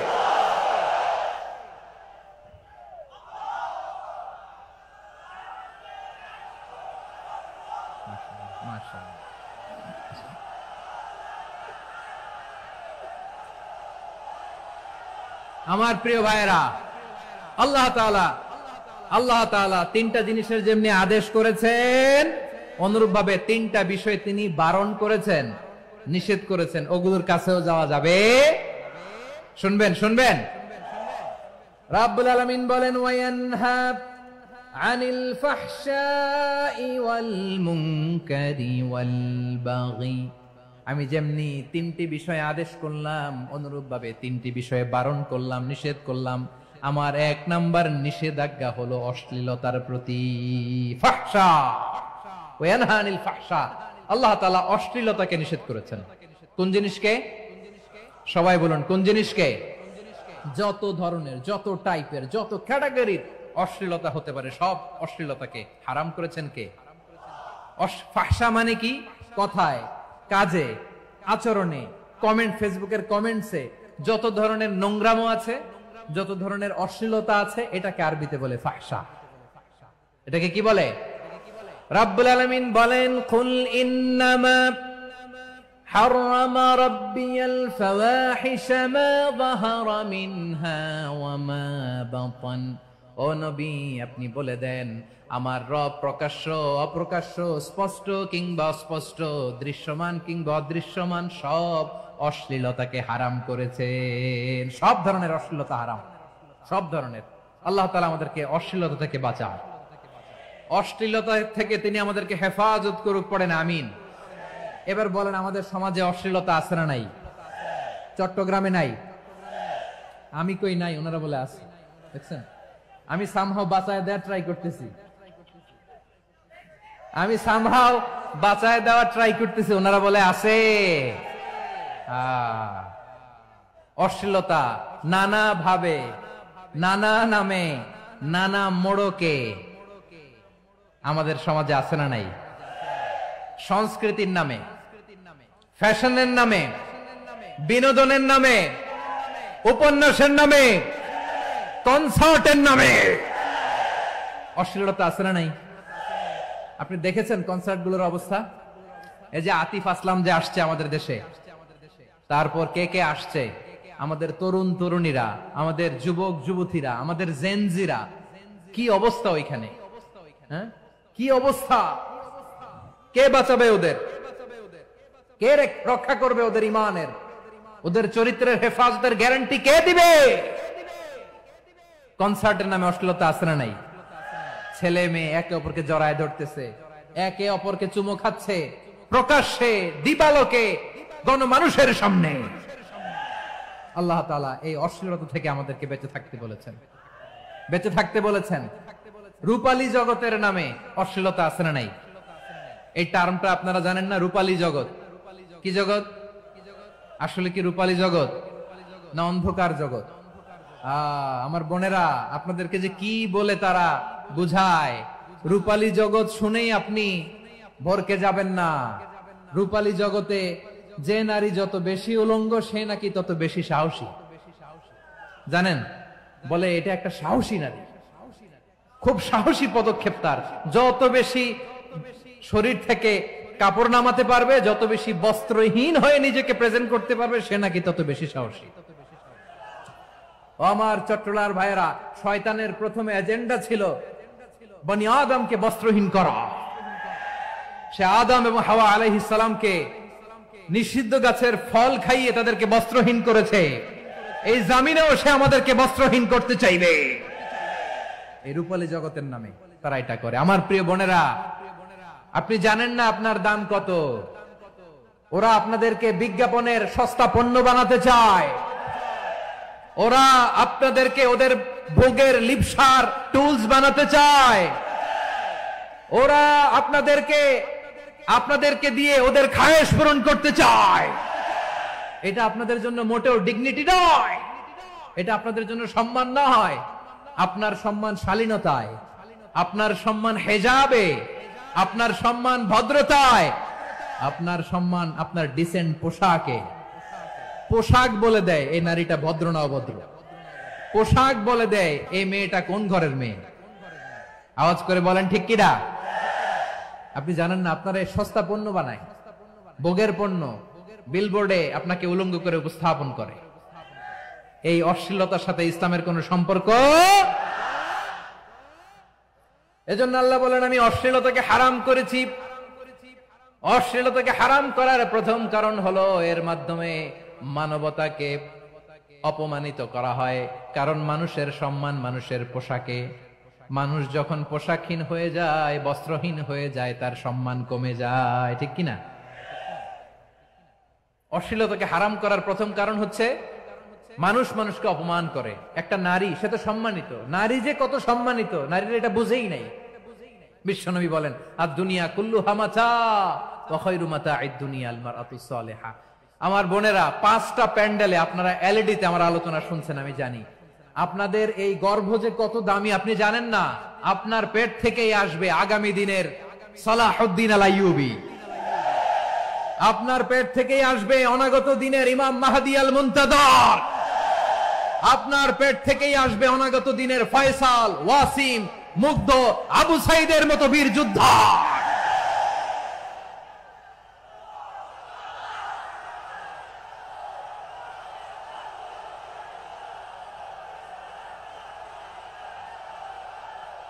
আমার প্রিয় বোনেরা, আমার প্রিয় বোনেরা, বিশ্বনবীর কথার ওজন খেয়াল করেন। আদ-দুনিয়া কুল্লুহা মাতা ওয়া খায়রু মাতা'আদ দুনিয়া আল মারআতুস Saliha.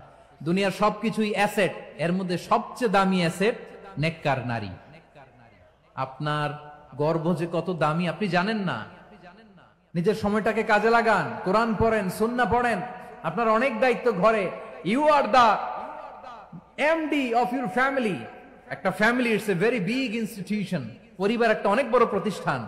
and you are the MD of your institution. আপনি এই পরিবারের MD, managing director of your family. এখানে আপনার কত দায়িত্ব। আপনি ছেলে মেয়েদেরকে তারবিয়া করবেন। আপনি আপনার স্বামীর জন্য ঘরটারে জান্নাতের নীর বানাবেন। আপনার জন্য জান্নাতের ডুপ্লেক্স বাড়ি ওইখানে তৈরি করে রাখবে কে? আপনি যে কত দামি আপনি জানেন না। নারীদেরকে আল্লাহ বানিয়েছেন উচ্চতর করে, নিম্নতর নয়। নারীদেরকে ছোট্ট জিনিস দিলে এটার বড় করে দেয়। নারীদেরকে ভ্রূণ দিলে শুক্রাণু দিলে নারী এটারে বাচ্চা বাচ্চা হিসেবে উপহার দেয়, ঠিক কিনা? বিয়ের মাধ্যমে স্বামী যখন তার শুক্রাণু তার স্ত্রীকে উপহার দেয়, স্ত্রী রিটার্নে কি উপহার দেয়? ফুল ফর্ম বেবি, মানব সন্তান। দেখছেন, আপনি দিলেন একটুকুনি, দিছে বিশাল। আপনি যদি নারীকে বাজার এনে দেন, নারী এটাকে সুস্বাদু খাবারে রূপান্তর করে দেয়। আপনি তাকে একটা মুচকি হাসি দিয়ে দেন, সে তার কলিজা দিয়ে দেয়। কিন্তু যদি আপনি তার মনে কষ্ট দেন, সে আপনার জীবনকে জাহান্নাম বানায়া দেয়। খবর আছে, নারীর মন বুঝতে পারলে নেয়ামত, বুঝতে না পারলে কিয়ামত, ঠিক কিনা বলেন? আমার প্রিয় বোনেরা, আপনি যে কত দামি আপনি জানেন না, জানেন না আপনি কত দামি, অনেক দামি আপনি। আপনাদেরকে যেন ভোগের সস্তা পণ্য বানাতে না পারে, আপনাদেরকে সচেতন থাকতে হবে, সজাগ থাকতে হবে, কনসার্ন থাকতে হবে। শয়তানের ওই হাতছানির দিকে আর নজর দেওয়া যাবে না। তাহলে কেন আল্লাহ তাআলা এই ফাহশা অশ্লীলতাকে হারাম করলেন? এক নাম্বার, এতে হিউম্যান ডিগনিটি কমে। দুই নাম্বার, এতে মানুষের অধিকার নষ্ট হয়। আপনি বিয়ে করেছেন এরে, পরকিয়া করেন ওর সাথে, এরকম আছে না নাই? স্ত্রীর অধিকার নষ্ট করেছেন। আপনি বিবাহ সম্পর্কে আবদ্ধ হয়েছেন তার সাথে, আপনি পরকিয়া করেন ওই ছেলের সাথে, আপনি আপনার হাজবেন্ডের সাথে বিট্রে করেছেন। এজন্য আল্লাহ অশ্লীলতাকে হারাম করেছেন। অশ্লীলতাকে হারাম করার আরেকটা কারণ হচ্ছে আল্লাহ তাআলা এই হিউম্যান জেনারেশনকে এটাকে প্রিজার্ভ করতে চায়। হিফজুন নাসল, এটা মাকাসিদুশ শরিয়ার অনেক গুরুত্বপূর্ণ একটা মাকাসিদ, অনেক গুরুত্বপূর্ণ। আপনার নাসল, আপনার জেনারেশনকে সংরক্ষণ করা। এই যে আসতেছে ফেব্রুয়ারি, কত ফেব্রুয়ারি জানো? এটা কি বিশ্ব ভালোবাসা দিবস? হ্যাঁ, কি দিবস? এই বিশ্ব ভালোবাসা দিবসের সাথে মুসলমানদের কোনো সম্পর্ক নাই। আমার প্রিয় ভাইরা, এই যে আপনি অবৈধ সম্পর্কে জড়ালেন, কেন আল্লাহ অশ্লীলতাকে হারাম করেছে দেখেন। বলতেছিলাম যে এটা আপনার নাসল, আপনার জেনারেশন, আপনার লিনিয়েজ, আপনার বংশকে প্রিজার্ভ করা। কে কার বাবা, কে কার মা, বাবা মা জানা, প্রজন্মকে প্রিজার্ভ করা, এটা ইসলাম ওয়াজিব করে দিয়েছে। এই যে অবৈধ সম্পর্কের কারণে, বিশ্ব বেহায়া দিবসের কারণে, এগুলোর আউটকাম, আউটপুট হিসেবে মাঝে মাঝে ঢাকা মেডিকেলের ডাস্টবিনে নবজাতকের বাচ্চার কান্নার আওয়াজ শুনতে পাওয়া যায়। চট্টগ্রাম মেডিকেলের ডাস্টবিনে নবজাতকের কান্না শুনতে পাওয়া যায়। বীর চট্টলার মুসলমানেরা বুঝতে পারলে আওয়াজ করে বলেন, এই যে চট্টগ্রাম মেডিকেলে যে নবজাতকটা পাওয়া গেল, ওর বাবাকে আমাকে বলেন, ওর বাবাকে, ওর মাকে, ও কোন ফ্যামিলির সন্তান কেউ জানে? আপনি হিউম্যান ডিগনিটিকে অপমান করেছেন না? আপনি তার ভবিষ্যৎকে অন্ধকার করেছেন না? আপনি তার লিনিয়েজকে প্রশ্নবিদ্ধ করে দিয়েছেন না? এই জন্য আল্লাহ তাআলা অশ্লীলতাকে আমাদের জন্য হারাম করে দিয়েছেন। পড়েন সুবহানাল্লাহ। এই জন্য রাব্বুল আলামিন বলেন, কুল ইন্নামা হারামা রাব্বিয়াল ফাওয়াহিশা মা যাহারা মিনহা ওয়া মা বাতান। প্রকাশ্য অপ্রকাশ্য সব অশ্লীলতাকে হারাম ঘোষণা করে দিয়েছে কে? আবার দুনিয়ার বুকে যারা অশ্লীলতার প্রসার করে তাদের জন্য শাস্তি মজুদ রেখেছে কে? রব্বুল আলামিন বলেন, ইন্নাল্লাযীনা ইউহিব্বুনা আন তাশিআল ফাহিশাতু ফিল্লাযীনা আমানু লাহুম আযাবুন আলীমুন ফিদ দুনিয়া ওয়াল আখিরাতি ওয়াল্লাহু ইয়ালামু ওয়া আনতুম লা তা'লামুন। নিশ্চয়ই যারা বিশ্বাসীদের মাঝে অশ্লীলতার প্রচার প্রসার করতে চায় তাদের জন্য আমি মর্মন্তুদ শাস্তি প্রস্তুত করে রেখেছি, দুনিয়াতেও রেখেছি, আখিরাতেও রেখেছি। ঘোষণাটা কার? যারাই নাটকের নামে, সিনেমার নামে, রূপালী জগতের নামে, মুভির নামে, ওটিটি প্ল্যাটফর্মের নামে আমার সমাজে অশ্লীলতা ছড়াতে চায় তাদের জন্য কঠিন মর্মন্তুদ শাস্তি মজুদ রেখে দিয়েছে কে? ও আমার বোনেরা, এখনো আপনি জাগবেন না? এখনো আপনার চিন্তার দুয়ারে এখনো নাড়া পড়ে নাই? ওরা আপনাকে উলঙ্গ বানাতে চায়, ওরা আপনাকে আইটেম গার্ল বানাতে চায়। এজন্য ইসলাম অশ্লীলতাকে হারাম করেছে। হারাম। ইসলাম বলেছে যোজন যোজন দূরে থাকো, ওরা বলে না কাছে আসো, কাছে আসার গল্প, ক্লোজ আপ ওয়ান, কাছে আসার গল্প আছে না নাই? চট্টগ্রামে তো এগুলো নাই মাশাআল্লাহ। হ্যাঁ, এখানেও আছে ক্লোজ আপ ওয়ান, কাছে আসার গল্প। আল্লাহ বলেন ওয়ালা তাকরাবুজ জিনা, কাছেও এসো না, জিনা থেকে যোজন যোজন কিলো দূরে থাকো। ওরা বলে কাছে আসার গল্প। আমার বীর চট্টলার ভাইয়েরা, কাছে আসতে হলে আমরা কোরআনের কাছে আসব, কাছে আসতে হলে নবীর কাছে আসব, কাছে আসার গল্প হবে আমার রবের কাছে আসার গল্প। চিল্লায় বলো ঠিক কিনা?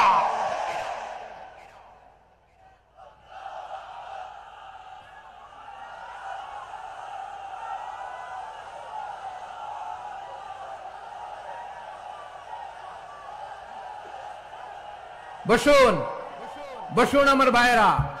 তাহলে অশ্লীলতার সাথে আমাদের কোনো সম্পর্ক? সবাই বলতে পারেননি, আওয়াজ করে বলুন, অশ্লীলতার সাথে আমাদের কোনো সম্পর্ক? আমরা এই সমস্ত ক্লোজ আপ ওয়ান, কাছে আসার গল্পের প্রোগ্রামে যাব? আমরা কোন ধরনের অশ্লীল কন্টেন্ট সোশ্যাল মিডিয়ায়, টিভিতে দেখব? কি যুগ যে আমরা কাটাচ্ছি আপনি কল্পনা করতে পারবেন না। পর্ন ইন্ডাস্ট্রি, নারী পুরুষের বস্ত্রহীন যুগল দৃশ্য, এটাকে দিয়ে ওরা কোটি ডলারের ইন্ডাস্ট্রি বানিয়েছে। পুরো মানব ইতিহাসে এরকম জঘন্য সময় মানব ইতিহাস পার করে নাই। পর্ন এটা ইন্ডাস্ট্রি হয়ে গেছে। আমাদের এই যুবকগুলো, জেনজি গুলো, ওদের চরিত্র বাঁচাবে কি করে? কেমন করে হেফাজত করবে ওদের এই মূল্যবান চরিত্র? আমার প্রিয় ভাইরা, এই অশ্লীলতার দ্য লেটেস্ট ভার্সন হচ্ছে LGBT-Q, শরীফ থেকে শরীফা। শুনছেন আপনারা? দেখতে পুরুষ, আসলেই পুরুষ, সুস্থ একজন পুরুষ, 4 সন্তানের বাবা, বলে আমি মনে মনে নারী। দেখতে নারী, সুস্থ নারী, আসলেই সে দিব্যি একজন নারী, বলে আমি মনে মনে পুরুষ। সবচেয়ে ভয়ঙ্কর অশ্লীলতার সবচাইতে লেটেস্ট ভার্সন হচ্ছে এই ট্রান্সজেন্ডারিজম। সুস্থ পুরুষ তার বায়োলজিক্যাল গ্রোথকে হরমোন দিয়ে স্টপ করে দিয়ে সে সার্জারি করে নারী হতে চায়, সুস্থ নারী পুরুষ হতে চায়। পুরুষ পুরুষের প্রতি সেক্সুয়ালি আকর্ষণ বোধ করে। এটা লূত আলাইহিস সালামের কওমের মধ্যে ছিল। এটাকেও আল্লাহ কোরআনে ফাহিশা বলেছেন। ওয়ালুতান ইয ক্বালা লিকাওমিহি আতাতুনাল ফাহিশাতা মা সাবাকাকুম বিহা মিন আহাদিম মিনাল আলামিন। লূত আলাইহিস সালাম বললেন, তোমরা কি এমন এক অশ্লীল কার্যক্রমে ডুব দিলে নাকি যেটা গোটা বিশ্বের কেউ কখনো করে নাই, তোমরাই প্রথম করেছো? পড়েন নাউযুবিল্লাহ। এই পশ্চিমের এই রোগ আমার দেশে যেন আসতে না পারে, আমাদের সজাগ থাকতে হবে। প্রিয় ভাইরা, চিল্লায় বলেন ঠিক কিনা? পশ্চিমের অবস্থা ভয়ঙ্কর। পাশ্চাত্যে আমি যুক্তরাষ্ট্রে ছিলাম অনেকদিন, কয়েক মাস, বিভিন্ন স্টেটে ঘুরেছি। গার্ডিয়ানরা উদ্বিগ্ন, ছেলে মেয়েদেরকে, ছোট্ট ছেলে মেয়ে, ওদেরকে জিজ্ঞেস করে, তুমি how do you feel right now inside yourself? তুমি ভিতরে ভিতরে কেমন ফিল করো? তোমার কি ছেলে ছেলে লাগে না মেয়ে মেয়ে লাগে? আচ্ছা বলেন, এই ছোট্ট বাচ্চাটাও কি এগুলো জেন্ডার অ্যাসাইনমেন্ট বলতে এগুলো কিছু বুঝে? এইভাবে মিসগাইড করা হচ্ছে। কৌতূহল বশত ছোট্ট ছেলে যদি বলে আমার তো মেয়ে মেয়ে লাগে, তখন বলে যে না তুমি মেয়ে, ছেলে না। মা বাবা বাধা দিলে ওকে আলাদা গভর্নমেন্ট হাউসে নিয়ে যায়। ভয়ঙ্করতম অবস্থা। আমরা একটা সময়ে শুনতাম যে হুজুর আমার ছেলেটা খুব ভালো, হাফেজে কোরআন, আল্লাহওয়ালা। হুজুর আমার ছেলে দাড়ি রাখছে, আল্লাহওয়ালা। হুজুর আমার ছেলে 5 ওয়াক্ত সালাত জামাতের সাথে পড়ে, তার মানে আল্লাহওয়ালা। পশ্চিমে যে আমি কি শুনছি জানেন? ওরা বলে হুজুর আমার ছেলেটা ইউনিভার্সিটির একটা মেয়ের সাথে প্রেম করে, ও খুব আল্লাহওয়ালা, হুজুর দোয়া করবেন। এর কারণ ওদের কাছে আল্লাহওয়ালার ক্রাইটেরিয়া হচ্ছে হুজুর আমার ছেলেটা আরেক ছেলের পছন্দ করে নাই, আমার মেয়েটা আরেক মেয়েকে ভালোবাসে নাই, এজন্য আমার ছেলেটা আল্লাহওয়ালা, হুজুর ওর জন্য একটু দোয়া করে দিয়েন। কি চ্যালেঞ্জ ওরা ফেস করতেছে। ওনার ছেলে যে আরেক ছেলেরে বিয়ে করবে না, এটাতেই উনি খুশি যে আলহামদুলিল্লাহ আমার ছেলেটা একটা মেয়েরে ভালোবাসে, আমার মেয়েটা একটা ছেলেরে ভালোবাসে, মানে এটা খুব আল্লাহওয়ালা। নাউজুবিল্লাহ পড়তে পারলেন না? এজন্য অশ্লীলতার সাথে আমাদের কোন সম্পর্ক। রাব্বুল আলামিন বলেন ওয়ায়ানহা আনিল ফাহশাই ওয়াল মুনকারি ওয়াল বাগি। 3টা জিনিসকে আমি নিষিদ্ধ করলাম। 1 নাম্বার হলো ফাহশা, অশ্লীলতা। দুই নম্বরে হলো মুনকারের সমস্ত মন্দ কাজ। আপনাদের মনোযোগ আছে না? শেষ করে দিব? আর 2-1 মিনিট শুনবেন? আচ্ছা বলি তাহলে, আর 2-1 মিনিট। তাহলে নিষেধাজ্ঞা জারি করেছেন 3টা জিনিসের উপর। 1 নাম্বার কি? ফাহশা, অশ্লীলতা। 2 নাম্বার মুনকার। মুনকার মানে হচ্ছে যত মন্দ কাজ, খারাপ কাজ, বাজে কাজ, এটার বলে মুনকার। এটার কি বলে? আপনারা পড়ছেন না, তা'মুরুনা বিল মা'রুফি ওয়া তানহাউনা আনিল মুনকার। ভালো কাজের আদেশ, সৎ কাজের আদেশ, অসৎ কাজের নিষেধ। মুনকার, মুনকার হচ্ছে মানুষের স্বাভাবিক বিবেকবোধ যেটাকে খারাপ বলে, ওইটাই মুনকার। পৃথিবীর সব আসমানি গ্রন্থ যেটাকে খারাপ বলেছে, মানুষের স্বাভাবিক বিবেকবোধ যেটাকে খারাপ বলেছে, এগুলো সব মুনকার। যেমন ইফটিজিং, এটা কি ভালো না খারাপ? মজুদদারি, খাদ্যে ভেজাল দেওয়া, ওজনে কম দেওয়া, মাছে ফরমালিন মিশানো, চাঁদাবাজি, টেন্ডারবাজি, দখলবাজি, এগুলো আমাদের স্বাভাবিক বিবেকেই বলে এগুলো খারাপ, এগুলো হচ্ছে মুনকার। আল্লাহ তাআলা এই মুনকার থেকে আমাদেরকে বেঁচে থাকতে বলেন, আর শয়তান এই মুনকারের প্রতি আমাদেরকে উদ্বুদ্ধ করে।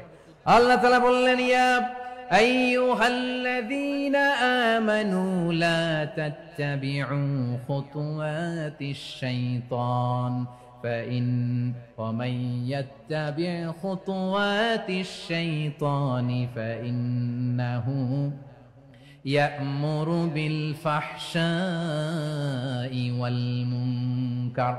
আল্লাহ বললেন, আমার গোলামেরা শোনো শোনো, ও আমার বিশ্বাসী বান্দারা খবরদার, তোমরা কশিনকালেও শয়তানের পদাঙ্ক অনুসরণ করবে না, কারণ শয়তান তোমাদেরকে অশ্লীলতা এবং মন্দ কাজের দিকে উদ্বুদ্ধ করে।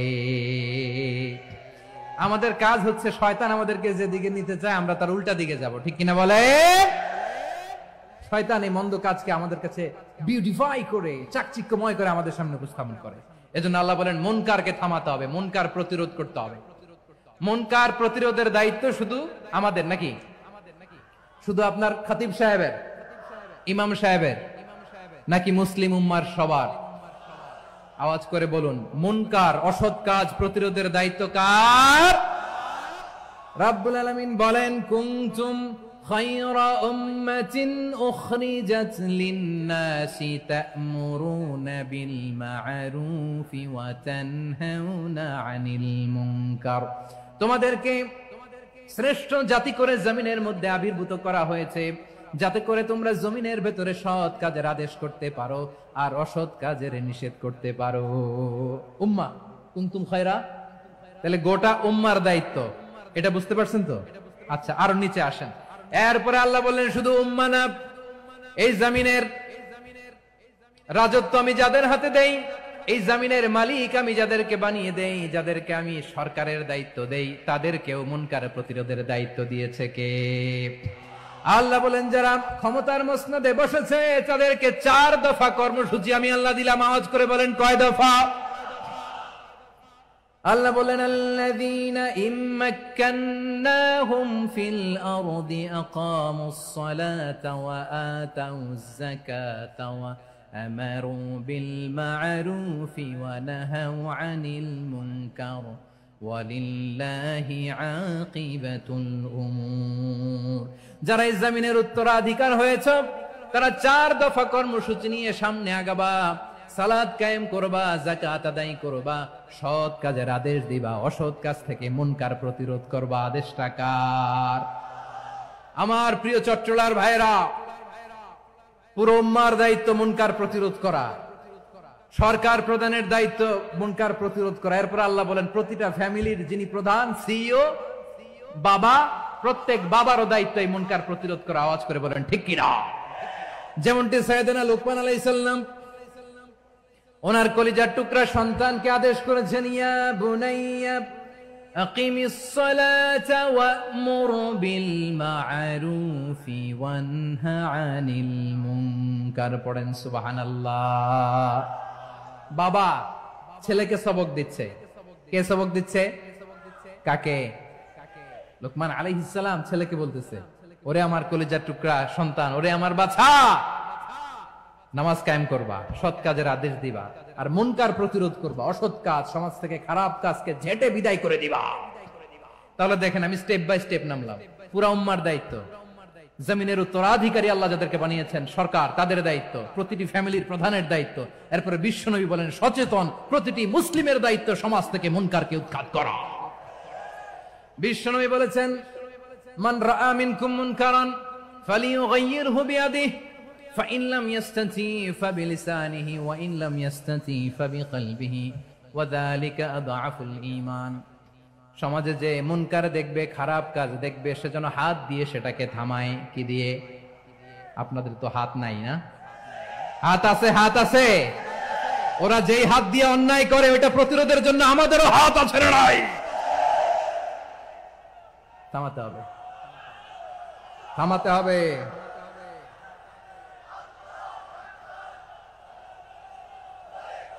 বসুন আমার প্রিয় ভাইয়েরা, ওরা ওদের যেই হাত দিয়ে টেন্ডারবাজি করে, চাঁদাবাজি করে, ইফটিজিং করে, দখলবাজি করে, যেই হাত দিয়ে, ওই মুনকার থামায় দেওয়ার জন্য আল্লাহর দেয়া আমাদেরও দুটি হাত আছে না নাই? আমাদেরও হাত আছে। থামাইতে হবে, থামাইতে হবে, হিম্মত করতে হবে। আমার প্রিয় ভাইরা, না থামালে আমরাই ডুববো শেষমেশ। আমাদের বাঁচার জন্য হলেও থামাইতে হবে। রব্বুল আলামিন বলেন ওয়াত্তাকু ফিতনাতাল লা তুসিবান্নাল্লাযীনা যালামু মিনকুম খাসসা।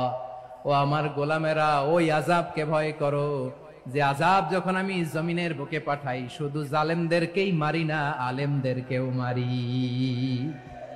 আযাব যখন আসে তখন শুধু জালিমই মরে না, আলেমও মরে। জানেন মুসা আলাইহিস সালামের পায়ে একবার একটা লাল পোকা কামড় দিয়েছে, লাল পিঁপড়া। লাল পিঁপড়া কামড় দিলে খুব আরাম লাগে না? কি লাগে? হ্যাঁ, জ্বলে না? লাল একটা পিঁপড়া কামড় দিছে, তো উনি রেগে মেগে পাশি দেখে লাল পিঁপড়ার বাসা, পা দিয়ে ডলে মুছে সবগুলো পিঁপড়া মেরে ফেলছে। এই ঘটনাটা আল্লাহ ঘটিয়েছেন এজন্য মুসা আলাইহিস সালাম ছিলেন কালিমুল্লাহ, সরাসরি আল্লাহর সাথে কথা বলতেন। তিনি আল্লাহকে জিজ্ঞেস করেছিলেন, আল্লাহ তুমি যখন কোন জনপদে আযাব পাঠাও, শাস্তি দাও, ওখানকার শুধু জালেমরাই তো মরে না, ভালো মানুষগুলাও মরে, তো আযাব দিবা মুশরিকদের উপর দিবা, অবাধ্যদের উপর দিবা, ভালো মানুষগুলারে মারো কেন? আল্লাহ বললেন, মুসা তোমার যে কামড় দিছিল পায়ের মধ্যে পিঁপড়া, কয়টা পিঁপড়া? জোরে বলেন। একটা পিঁপড়া, সবগুলারে মারলা কেন? রেগে মেগে পুরো পিঁপড়ার বাসা ভেঙে মেসাকার করলা কেন? এই মুসা, আমি যখন অ্যাকশনে যাই, আমি যখন শাস্তি দেই, তখন এত বাস বিচার করা হয় না, বাস বিচার করা যায় না। যখন অ্যাকশনে যাওয়া হয় ওইটা ডাইরেক্ট অ্যাকশন হয়ে যায়। চিল্লায় বলো ঠিক কি না? এজন্য আমাদের বাঁচার জন্য হলেও এই পাপ থামাতে হবে, এই শয়তানের অট্টহাসি থামাতে হবে, অন্যায় অপরাধ সমাজ থেকে আমাদের থামাতে হবে। কারণ আযাব আসলে ওরাও মরবে, আমরাও মরব। একটা জাহাজ 2 তলা, আপনি আছেন 2য় তলায়। শুনতেছেন? শুনতেছেন? জাহাজ কয় তলা? আপনি কোন তলায়? 2য় তলায়। নিচের তলার কিছু লোক জাহাজের তলা ছিদ্র করতে আরম্ভ করছে। কি ছিদ্র করতেছে? আচ্ছা, জাহাজের তলা ছিদ্র করলে তলা দিয়ে কি ঢুকে? এখন আপনি যদি বলেন আমার কি, আমি তো 2 তলায়, আমার কি, আমি তো সেফ, আমি তো সেফ জোন, আমি তো ভালো আছি, আমি তো ভালো আছি, ওরা ছিদ্র করে ওরা মরবে। আসলে কি শুধু ওরা মরবে, নাকি তলা ফুটো হলে ভিতরে পানি ঢুকলে আপনারও সলিল সমাধি হবে? তলা দিয়ে যখন পানি ঢুকবে, জাহাজ ডুবলে আপনিও মরবেন। এজন্য নিজে মরার আগে ওই পাগলগুলোর নিচতলায় যে থামাতে হবে। চিল্লায় বলেন ঠিক কি না? এজন্য আল্লাহ বললেন মুনকার প্রতিরোধের দায়িত্ব সমাজের টপ টু বটম সবার। পুরো উম্মার দায়িত্ব, সরকার প্রধানের দায়িত্ব, প্রতিটি ফ্যামিলির প্রধান বাবার দায়িত্ব। বিশ্বনবী বললেন প্রতিটি সচেতন মুসলিমের দায়িত্ব। এজন্য মুনকার প্রতিরোধ করার দরকার আছে না নাই? সমাজে এই যে ইফটিজিং হয়, আপনার বোনের বয়সী একটা মেয়েকে কিছু বখাটে টিটকারি করে, এই বলে